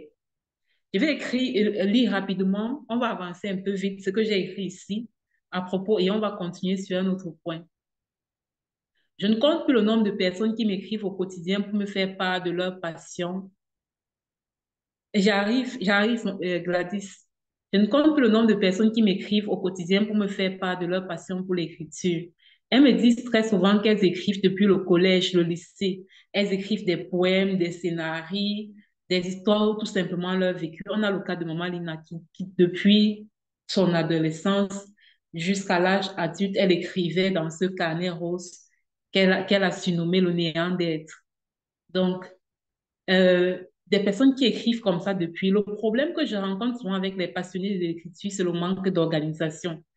Si tu leur demandes de t'envoyer leur manuscrit ou leur tapisserie, elles te diront, par exemple, qu'elles ont égaré ou quelque chose de semblable. C'est-à-dire, elle est passionnée de l'écriture, mais elle écrit en désordre.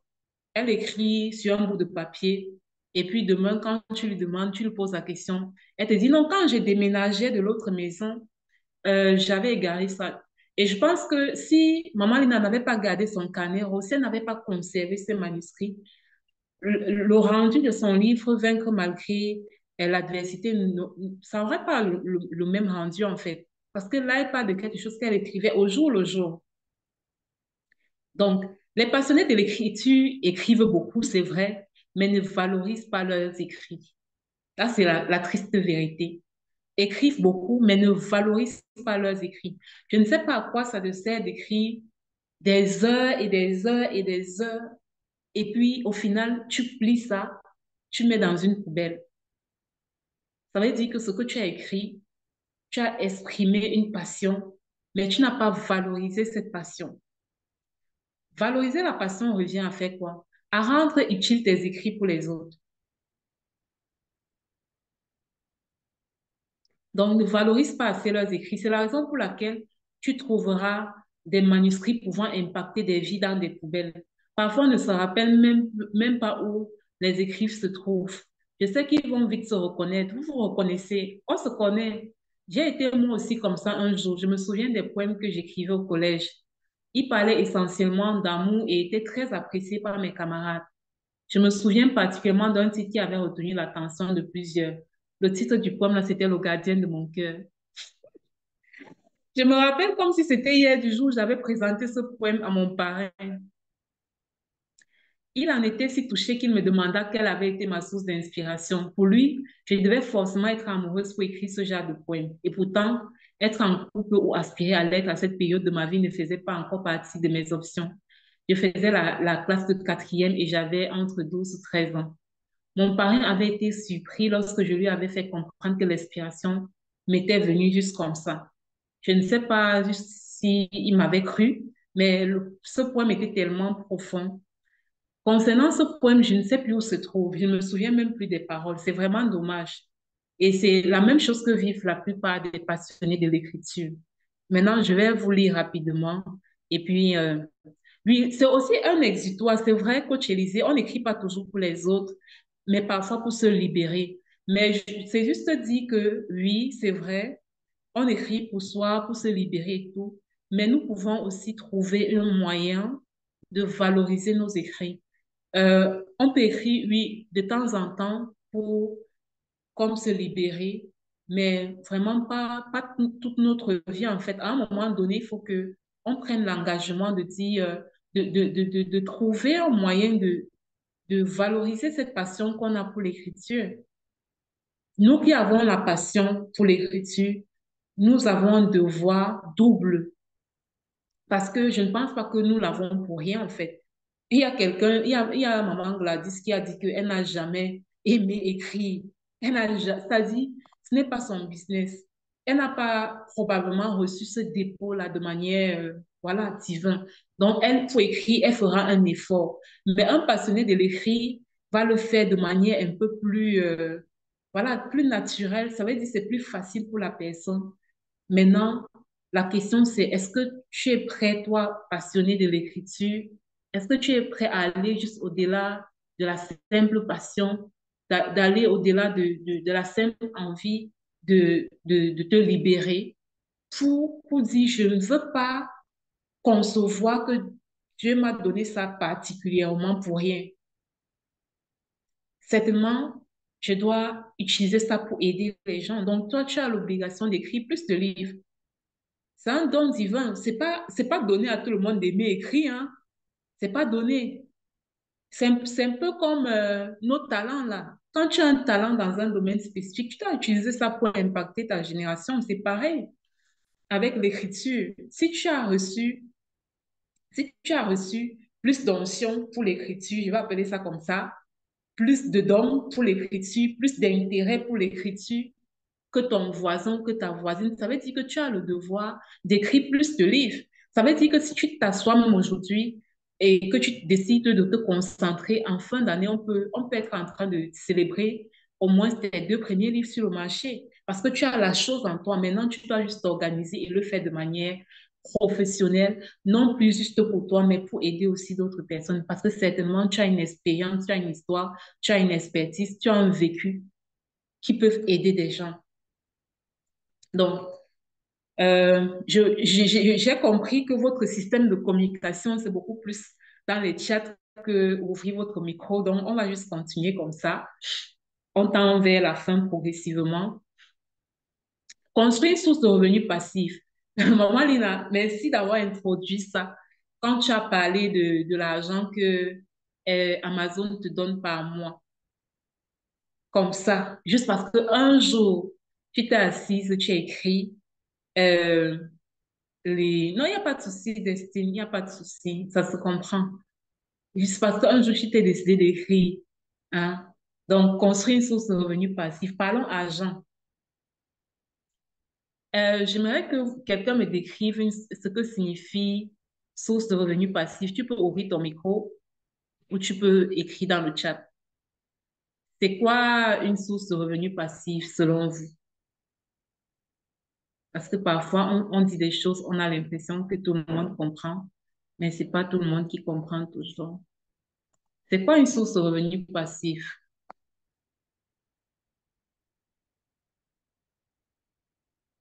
Est-ce qu'il y a quelqu'un qui a réagi dans le chat? Source de revenus passif. Bon, je vais lire ce que j'ai écrit ici. Parlons argent. M'as-tu souvent entendu parler de source de revenus? OK. On a travaillé une fois et ça génère des revenus non-stop. M'as-tu souvent entendu parler des sources de revenus générationnelles?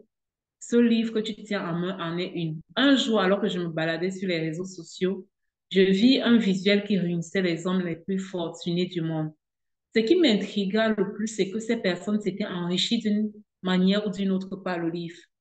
Il y a l'autre qui a Amazon, il s'est enrichi par le livre parce que il a fait aussi d'Amazon une plateforme de distribution, d'impression et de distribution pour les livres. Je crois que c'est Jeff Bezos, je crois bien. En tout cas, un jour, quelqu'un a vraiment sorti un visuel comme ça et a partagé ça sur Internet. Et j'étais intriguée de voir que ces hommes étaient devenus riches d'une manière ou d'une autre que ce soit directement ou indirectement par le livre. Il y avait aussi Warren Buffett qui disait qu'il lit, il a fait le témoignage qu'il lit un livre par semaine. Et ça m'avait intrigué.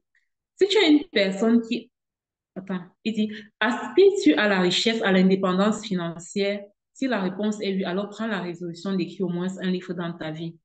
Je sais que plusieurs d'entre vous qui me lisez actuellement avez plusieurs connaissances en matière d'indépendance financière. Vous pourriez certainement répondre mieux que moi à la question comment devenir riche. Il existe deux types de sources de revenus, les sources de revenus actives et les sources de revenus passifs. Les sources de revenus actives représentent l'ensemble de ces activités qui requièrent ta présence au quotidien. C'est ton occupation quotidienne. Si tu tombes malade ou tu te retrouves dans une situation où tu ne peux te déployer pleinement, tu ne récolteras plus rien de ces sources de revenus. À côté, tu as des sources de revenus passifs. Ces dernières te prennent du temps pour être mises en place, mais une fois créées, elles te produisent régulièrement des royautés. Prenons l'exemple de ce livre. J'ai décidé de sacrifier quelques jours pour l'écrire, mais je sais aussi que j'en récolterai les fruits indéfiniment. Je ne sais pas combien de personnes ont déjà lu ce livre-ci et en ont été impactées. Tellement de personnes, ce livre-ci. Aussi longtemps qu'il sera commercialisé, j'en jouirai des fruits et les petits-enfants de mes enfants en profiteront même après moi. Alors, ça te dirait d'écrire ton livre pour mettre sur pied sur ce revenu passif à vie. Aujourd'hui, par la grâce de Dieu, nous avons des plateformes Amazon, des plateformes comme Amazon avec lesquelles vous pouvez faire des partenariats de distribution de votre livre. Vous écrivez et Amazon se charge d'acheminer le produit à vos clients tout en reversant vos commissions dans votre compte bancaire. N'est-ce pas beau ça? Donc, Maman Lina a fait le témoignage tout à l'heure euh, que par mois, elle reçoit au plus bas mot 100 000 francs CFA euh, d'Amazon. Quelqu'un peut se dire que ben, 100 000 francs CFA, c'est pas grand-chose. Mais fais un peu 100 000 francs CFA sur un an. Tu vas te rendre compte que le montant que ça donne, les trois quarts de la population mondiale n'ont pas ce montant en termes d'économie dans leur compte bancaire à la fin d'une année. N'ont pas ce montant en termes d'économie dans leur compte bancaire à la fin d'une année. Et le plus tu écris des livres, le plus les gens te connaissent et le plus les gens achètent, le plus tes commissions augmentent. Donc, tu écris, ça c'est surtout pour ceux qui sont en Occident. C'est dommage d'être en Occident et de ne pas écrire, hein. C'est dommage. Là-bas, c'est encore plus facile parce que tu peux juste écrire, tu publies sur Amazon à chaque fois, tu continues, si tu fais dans la formation, dans le coaching, tu continues de parler avec ta communauté. Chaque fois, tu leur fais juste savoir que tu as écrit des livres sur Amazon, c'est sur Amazon. Ils peuvent aller visiter, ils peuvent acheter. Tant que tu en parles, tu recommandes et ils vont acheter.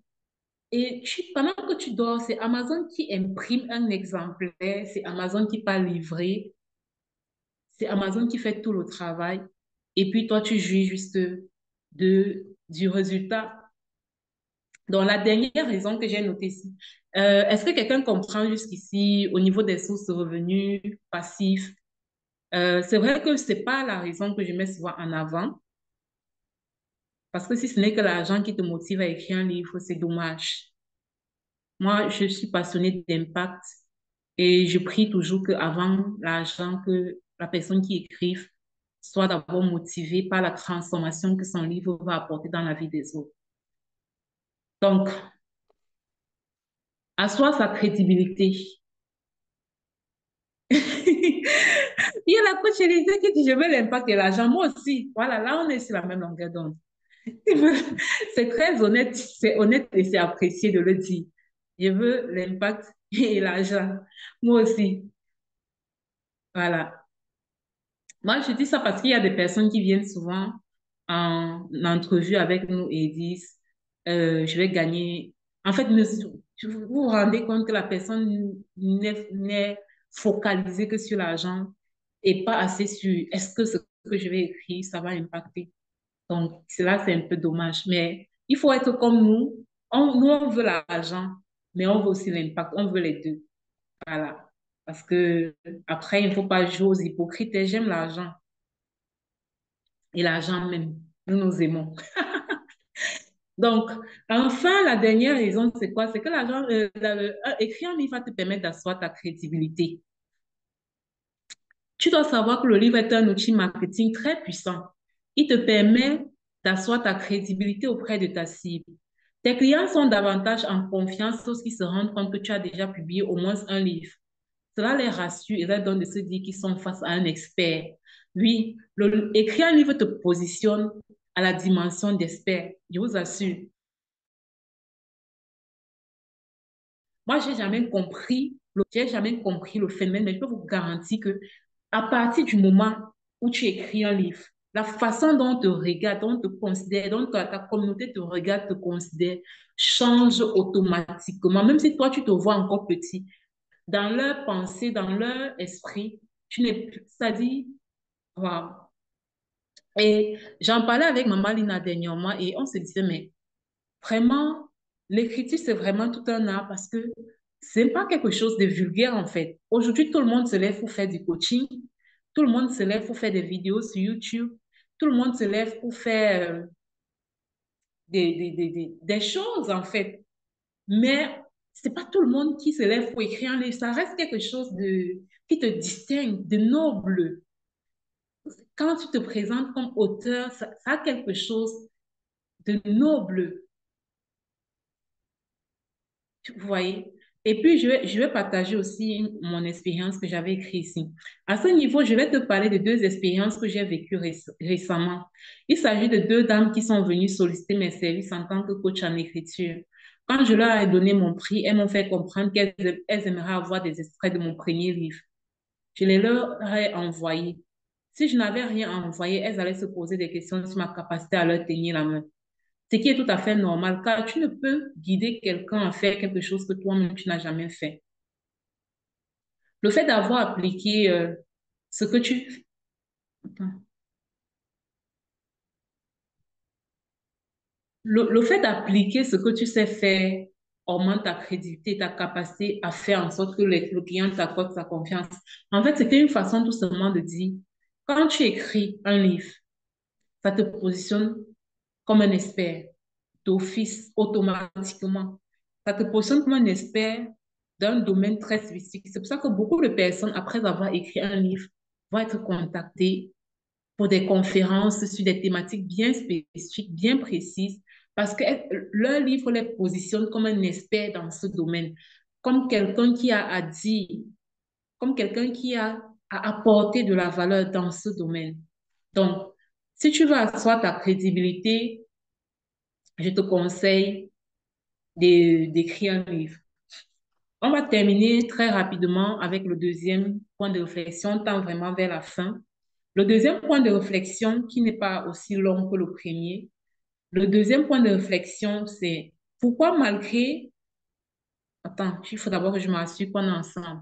Là, ouvrez juste les micros pour me confirmer qu'on est ensemble. Est-ce que la première partie est correcte? On a élaboré pas mal de raisons pour lesquelles il fallait écrire son histoire. On a parlé du fait que, il fallait écrire son livre. Je préfère parler d'écrire le livre parce que c'est pas toujours écrire son histoire. Écrire un livre n'est pas toujours équivalent à écrire son histoire. Très important.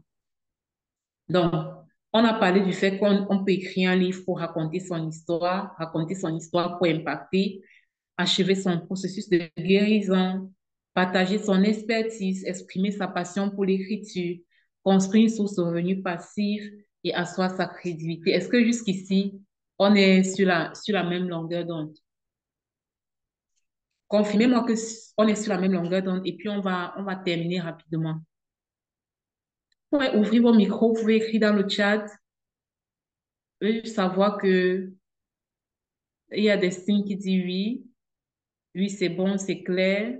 OK. Oui, c'est bon. Super. Ça me rassure. Oui, OK. Super, ça me rassure. Donc, le deuxième point de réflexion, c'est ceci. Pourquoi, malgré notre bonne volonté, nous avons quand même peur de nous jeter à l'eau? Pourquoi, avec toutes les raisons qui ont été mentionnées, qui ont été élaborées, partagées, toutes les raisons dont on a parlé ensemble, pourquoi, malgré toutes ces bonnes raisons, nous avons quand même peur de nous jeter à l'eau. Pourquoi malgré toutes ces bonnes raisons, on hésite encore à se lancer, on traîne, on prend le temps, tout, tout, tout, tout. Ici, je vais juste mentionner deux raisons que j'ai identifiées. La première raison, c'est qu'on n'a pas, très souvent, on n'a pas un bon rapport avec son histoire. C'est-à-dire, ok, très souvent, on ne passe pas à l'action parce qu'on n'a pas un bon rapport. Je te reviens pour la suite, à la fin, à la fin pour les questions, Yaira. Très souvent, on ne passe pas à l'action parce qu'on n'a pas un bon rapport avec son histoire, on n'a pas un bon rapport avec son passé, on n'a pas fini de dealer avec certaines choses. Du coup, on est comme bloqué. Merci, coach Élisée. Merci d'avoir assisté. Donc, on n'est pas en rapport, on n'a pas un bon rapport avec son histoire parce qu'on n'a pas guéri de ses blessures passées. On souffre encore, on n'est pas totalement restauré. Et je vais parler un peu ici de quelques signes qui montrent qu'une personne a un mauvais rapport avec son histoire. Cette personne vit le présent comme si le passé n'avait jamais existé.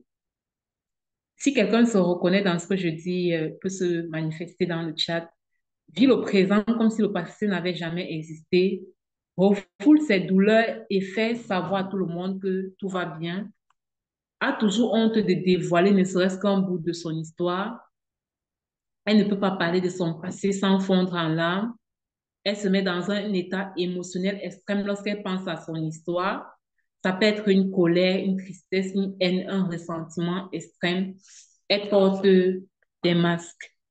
Donc, et j'ai complété en disant que si tu te reconnais dans l'un de ces signes, sache qu'il est fort probable que ton lien avec ton histoire soit encore à revoir. J'aurais jamais, par exemple, écrit mon livre sur mon parcours après le concubinage et, et la monoparentalité si je n'avais pas pris le temps vraiment de travailler sur mon rapport avec cette histoire, c'est-à-dire assumer la responsabilité de cette histoire. J'aurais jamais pu écrire ça. J'aurais jamais pu écrire ça. Donc, très souvent, nous devons travailler sur notre rapport avec notre histoire et juste de se dire que cette histoire vaut de l'or, comme Maman Lina le disait tout à l'heure, juste de se dire que pour que nous devenions cette personne d'impact à laquelle nous aspirons, nous avons besoin d'écrire cette histoire, d'impacter les autres avec notre histoire. Ça fait toute la différence. Et la deuxième cause qui fait souvent que les gens ne se jettent pas à l'eau, c'est quoi? La paresse. Ça peut vous sembler bizarre, mais je vous assure, la paresse. La paresse. La paresse. Je vais écrire aujourd'hui. Tu fais le plan du livre aujourd'hui, mais un an passe, 2 ans passent, 5 ans passent, 10 ans passent. Tu n'écris jamais. Ce n'est rien d'autre que la paresse. La paresse, la procrastination, l'indiscipline. Mais ça, c'est la vérité, en fait. C'est la vérité. Je vous assure, la paresse. C'est pour ça que dans notre accompagnement, nous sommes parfois obligés d'offrir comme des coachings personnalisés sur mesure à nos auteurs. Parce qu'on comprend, nous, on a compris que si on ne fait pas comme ça, ils ne vont jamais écrire, même s'ils nous ont donné leur argent. Donc, parfois, on est là derrière eux, au pas, le pas, au jour le jour. On te dit telle chose, tu écris ça, tu nous renvoies telle date et on ne surveille pas ça, pas jusqu'à ce que tu finisses d'écrire. Tu nous renvoies ton manuscrit. Oui, oui, il y a Lavinia qui dit que c'était elle, il y a de cela quelques mois, mais grâce au groupe d'autodiscipline, elle se remet peu à peu. Merci. Merci pour ce témoignage, pour le travail qu'on fait dans le groupe autodiscipline.com, qui est maintenant la Grande Académie Ta Seconde Chance, au groupe de la Grande Académie Ta Seconde Chance. Voilà, il y a la paresse. Oh. Et j'ai mis une réflexion et là, je vais passer la parole à une personne qui est généreuse.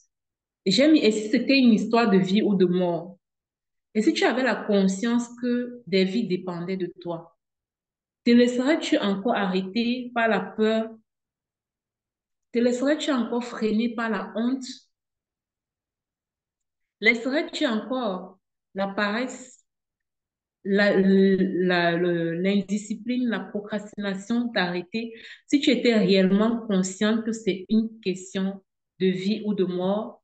Est-ce que si tu sais que le feu brûle chez le voisin et que toi tu as de l'eau chez toi, tu vas te laisser effrayer par le fait que c'est la nuit et qu'il fait tout noir à l'extérieur?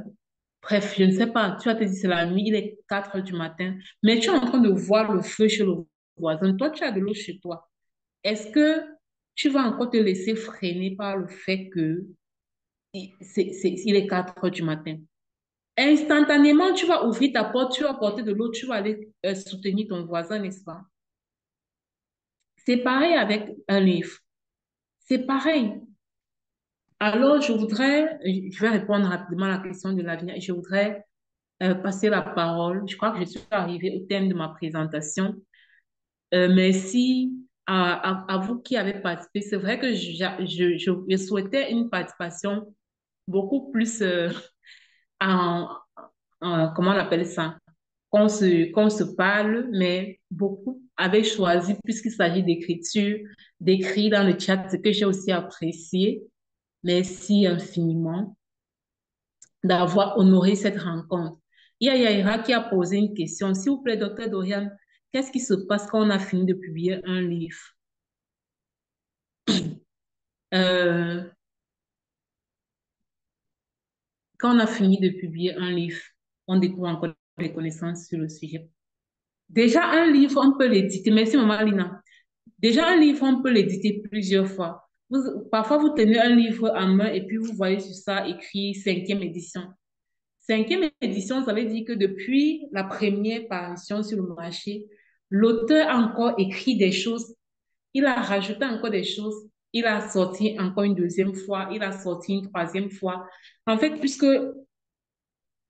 nous grandissons, rien que ce livre-ci, rien que ce livre-ci, mon livre 14 jours pour écrire son histoire, quand, au fur et à mesure que je le lis avec vous, j'ai envie, j'ai envie comme de m'asseoir dessus pour travailler encore. Vous voyez? Ok. C'est l'oubli en fait, maman. Donc, j'ai envie en fait de m'asseoir et je crois que ça va être fait. J'ai envie de m'asseoir dessus pour travailler encore ça. Parce que depuis que j'ai écrit ce livre-là en 2023, début 2023, jusqu'à présent, on est en 2024, et il y a encore plein de choses. J'ai grandi, j'ai connu encore d'autres expériences. J'ai envie de venir dans ce livre-là, apporter encore plus de choses. Même dans mon premier livre, il est de l'autre côté. Dans mon premier livre, il est temps de libérer tout son potentiel. J'ai envie de m'asseoir pour ajouter encore des choses dans ce livre-là. Maintenant, nous avons, si vraiment vous avez compris la nécessité, vous avez compris la nécessité en fait d'écrire et vous vous dites, les vies dépendent de moi. OK, je veux plus rester passif, je veux plus rester en arrière. Je ne veux plus prendre ça comme si c'était quelque chose de banal. C'est toute une mission et il faut que je me lève. Mais je ne connais pas par où commencer. Je ne sais pas par où commencer. Je n'ai pas de compétences là-dessus. J'ai jamais écrit un livre. Je ne suis pas en contact avec quelqu'un qui sait de quoi il s'agit. Qu'est-ce que je fais? Nous organisons le café des auteurs euh, en fin de semaine, samedi prochain. Donc, ça va être sur 2 semaines. Le premier samedi, oui, il y a Monsieur Thierry qui dit qu'il ne sait pas par où commencer. Oui, c'est normal. Vous n'avez pas fréquenté pour ça, vous n'avez pas un diplôme pour ça, en fait, vous n'avez pas d'expérience par rapport, c'est normal. C'est pour ça que nous avons pensé cette offre pour le café des auteurs parce que parfois les gens viennent, il y a beaucoup de personnes qui nous ont contactés pour écrire leur livre. Et puis quand nous, on leur parlait je vous montre un peu le contexte du café des auteurs, quand nous, on leur parlait de nos offres, ils disaient souvent que non, c'est cher, c'est assez costaud pour eux. Et puis, nous, on se disait, mais comment est-ce qu'on va faire pour les aider? Parce que on voyait qu'il y avait un besoin. C'est comme ça que Maman Lina et moi, nous avons pensé à mettre sur pied le café des auteurs pour aider les gens en leur donnant au moins les outils pour écrire eux-mêmes, à défaut de prendre un accompagnement personnalisé avec nous.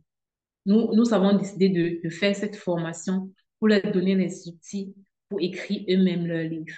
Donc, au Café des auteurs, on va travailler sur les fondements.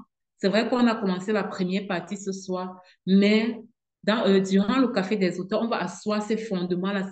Parce que tant que tu ne comprends pas le pourquoi tu le fais, ça reste compliqué. Ça reste compliqué de commencer et d'aller jusqu'au bout. Donc, on retravaille les fondements, on travaille les techniques d'écriture, on travaille la structuration du livre, comment structurer le plan d'un livre de manière professionnelle, de façon à ce que ce plan soit cohérent, qu'il soit logique. Beaucoup de gens se lancent dans l'écriture, mais ratent le plan de leur livre. Et c'est dommage d'avoir un bon message et rater la structure du livre. Parce que quand tu rates la structure d'un livre, c'est un peu comme si tu ratais la fondation d'une maison. Et si tu rates la fondation d'une maison, tu as échoué en fait. Donc, on va travailler sur la structuration. On va faire tout ça euh, ce samedi qui vient. Et puis, je vais vous donner le devoir. Le devoir, c'est d'aller déjà, définir le sujet sur lequel vous souhaitez écrire. Il y a la coach Brenda qui a mis un message dans le chat, vous pouvez le visiter. Vous définissez, donc, oui, merci. Heureusement que tu es là. Donc, c'est 2 semaines. La première semaine sera beaucoup plus théorique et puis la deuxième semaine sera beaucoup plus pratique. Sera beaucoup plus pratique. Donc, nous vous attendons nombreux. On veut voir des livres être enfantés. On veut voir des livres être accouchés. Arrêtez de garder les grossesses des livres. On veut voir les contractions. On veut voir les contractions. On veut voir les contractions. Donc, c'est ça. Donc, on va faire le samedi, en tout cas 2 semaines, sur 2 semaines. Coach Brenda, 2 semaines, s'il te plaît, parce que nous voulons être là le plus qu'il faut pour aider les gens à... On veut du pratico-pratique. On ne veut pas juste venir vous donner des choses théoriques et puis vous dire au revoir. On veut du pratico-pratique. On fait de la théorie, c'est vrai, mais on fait aussi de la pratique de manière à ce que, après le café des auteurs, vous soyez autonome. Vous soyez autonome et que vous puissiez vous asseoir juste devant votre ordinateur pour commencer à écrire. Maintenant, si vous êtes là et que vous vous dites, bon, ah, merci. Oh, j'aime les choses comme ça. Il y a Lavinia qui était au dernier café des auteurs et elle témoigne que c'était le feu. Et maman Sylvie a dit, je souhaite que cette grossesse s'arrête un jour.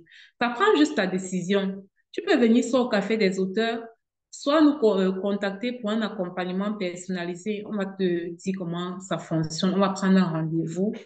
On va échanger. On va te dire comment ça fonctionne. Donc, tu peux te dire, moi, j'ai pas envie d'aller au café des auteurs. Je préfère un accompagnement personnalisé. On prend un rendez-vous pour ça. Et si tu dis, je veux commencer par le café des auteurs, il n'y a pas de souci. Et je vais vous dire quelque chose par rapport au café des auteurs. Beaucoup de personnes, euh, oui, oui, la première partie va se passer en ligne, majorité. En fait, on va dire, on sera connecté en ligne. Parce que de plus en plus, on a des personnes qui nous contactent de plusieurs pays pour le café des auteurs. Et le fait qu'on ne soit pas en ligne, ça les limite beaucoup. Donc, samedi, nous serons connectés en ligne. Plus de précisions vous seront données par rapport à l'heure. Nous serons connectés en ligne. Donc, principalement, nous serons tous connectés en ligne pour la partie théorique.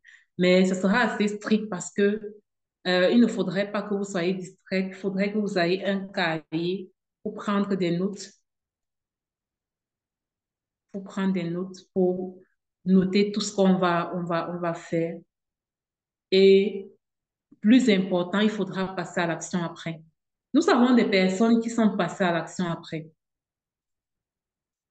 J'aurais aimé même l'inviter ce soir pour qu'elle puisse vous dire, euh, il y a une dame qui a déjà écrit 2 livres. Depuis le premier Café des auteurs, elle a déjà écrit 2 livres. Elle s'appelle Christelle Timamo. Vous pouvez, je sais pas, j'aurais aimé qu'elle soit là. Elle vous aurait fait son témoignage. Moi, j'aime beaucoup cette dame-là. On appelle ce genre de personnes des personnes violentes. Depuis le Café des auteurs, elle a écrit 2 livres. Donc, ne simplifiez pas ça. Si vous nous connaissez réellement, dans notre façon de fonctionner dans l'Académie de la seconde chance, que ce soit Maman Lina, que ce soit moi, que ce soit la coach Brenda même qui est connectée là, vous allez savoir que nous sommes très généreuses et que nous donnons toujours au-delà de ce qu'on attend de nous. Ça, c'est quelque chose qui nous, c'est pas pour se jeter des fleurs, mais c'est quelque chose qui nous caractérise. Donc, venez au Café des auteurs, suivez le lien d'inscription que euh, coach Brenda a partagé et prenez vos places. Samedi, on sera ensemble. Donc là, je vous laisse la parole pour les commentaires, pour les questions. Euh, est-ce que vous avez des questions? Est-ce que vous avez des commentaires par rapport à G? Est-ce que vous avez des commentaires? Est-ce que vous avez des questions sur l'écriture, sur ce qui a été partagé, sur l'écriture de manière globale, l'édition? Est-ce que vous avez des questions? Si vous n'avez pas de questions, on va se séparer. Ça fait exactement 2 heures. Je suis très contente de pouvoir respecter le temps parce que parfois je parle beaucoup et je m'oublie et le temps passe. Donc là, on est en train de faire 2 heures nettes. Si j'ose croire qu'il n'y a pas de questions, sur tout ce qu'on a pas, échangé, il n'y a pas de questions. Personne n'a une question? Personne? Un commentaire? Un partage?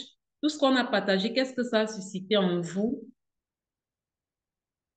Est-ce que ça a suscité quelque chose, une flamme, un désir de se dire pourquoi pas, un désir de se dire et si je passais finalement à l'action?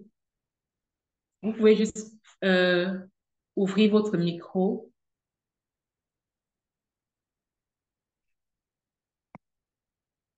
Abra, Aoudou, Alix, Diane, Eliane, Gladys, iPhone, c'est qui? Julie, Meni, Mireille, Paloma, Christine, Sylvia, Yannick, Yaira. Personne n'a un commentaire? Ok, on va donc se séparer. Il y a Destine qui... Ok. Ah, il y avait des messages dans le chat, je n'ai pas vu. Merci beaucoup, docteur Dorian. Merci, maman Lina. Merci, doc. Demeurez bénis. Euh,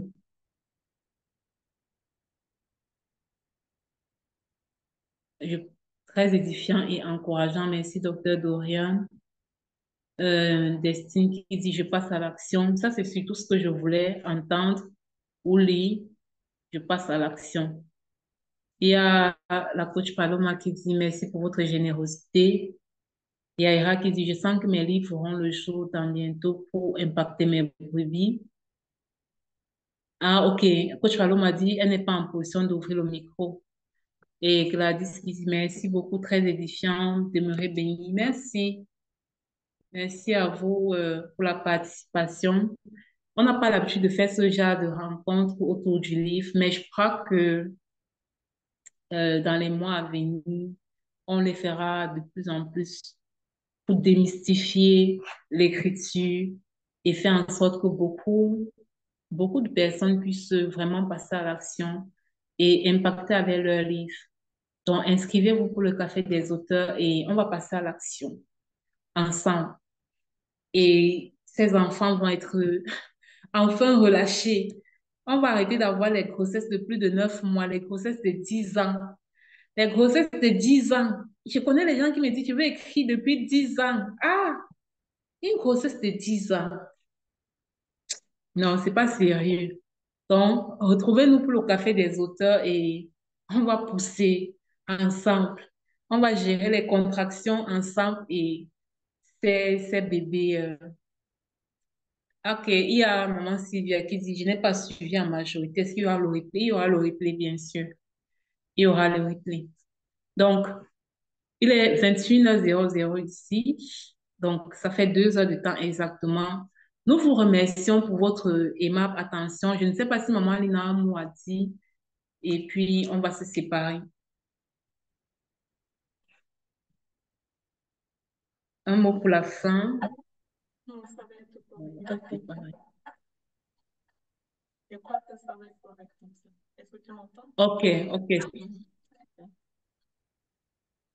ok. Ok, merci maman Lina. Merci Gladys. Merci pour les bénédictions. Je les reçois. Bonne soirée à tous. Demeurez bénis et rendez-vous samedi pour le café des auteurs. Amen. Aoudou. Normalement,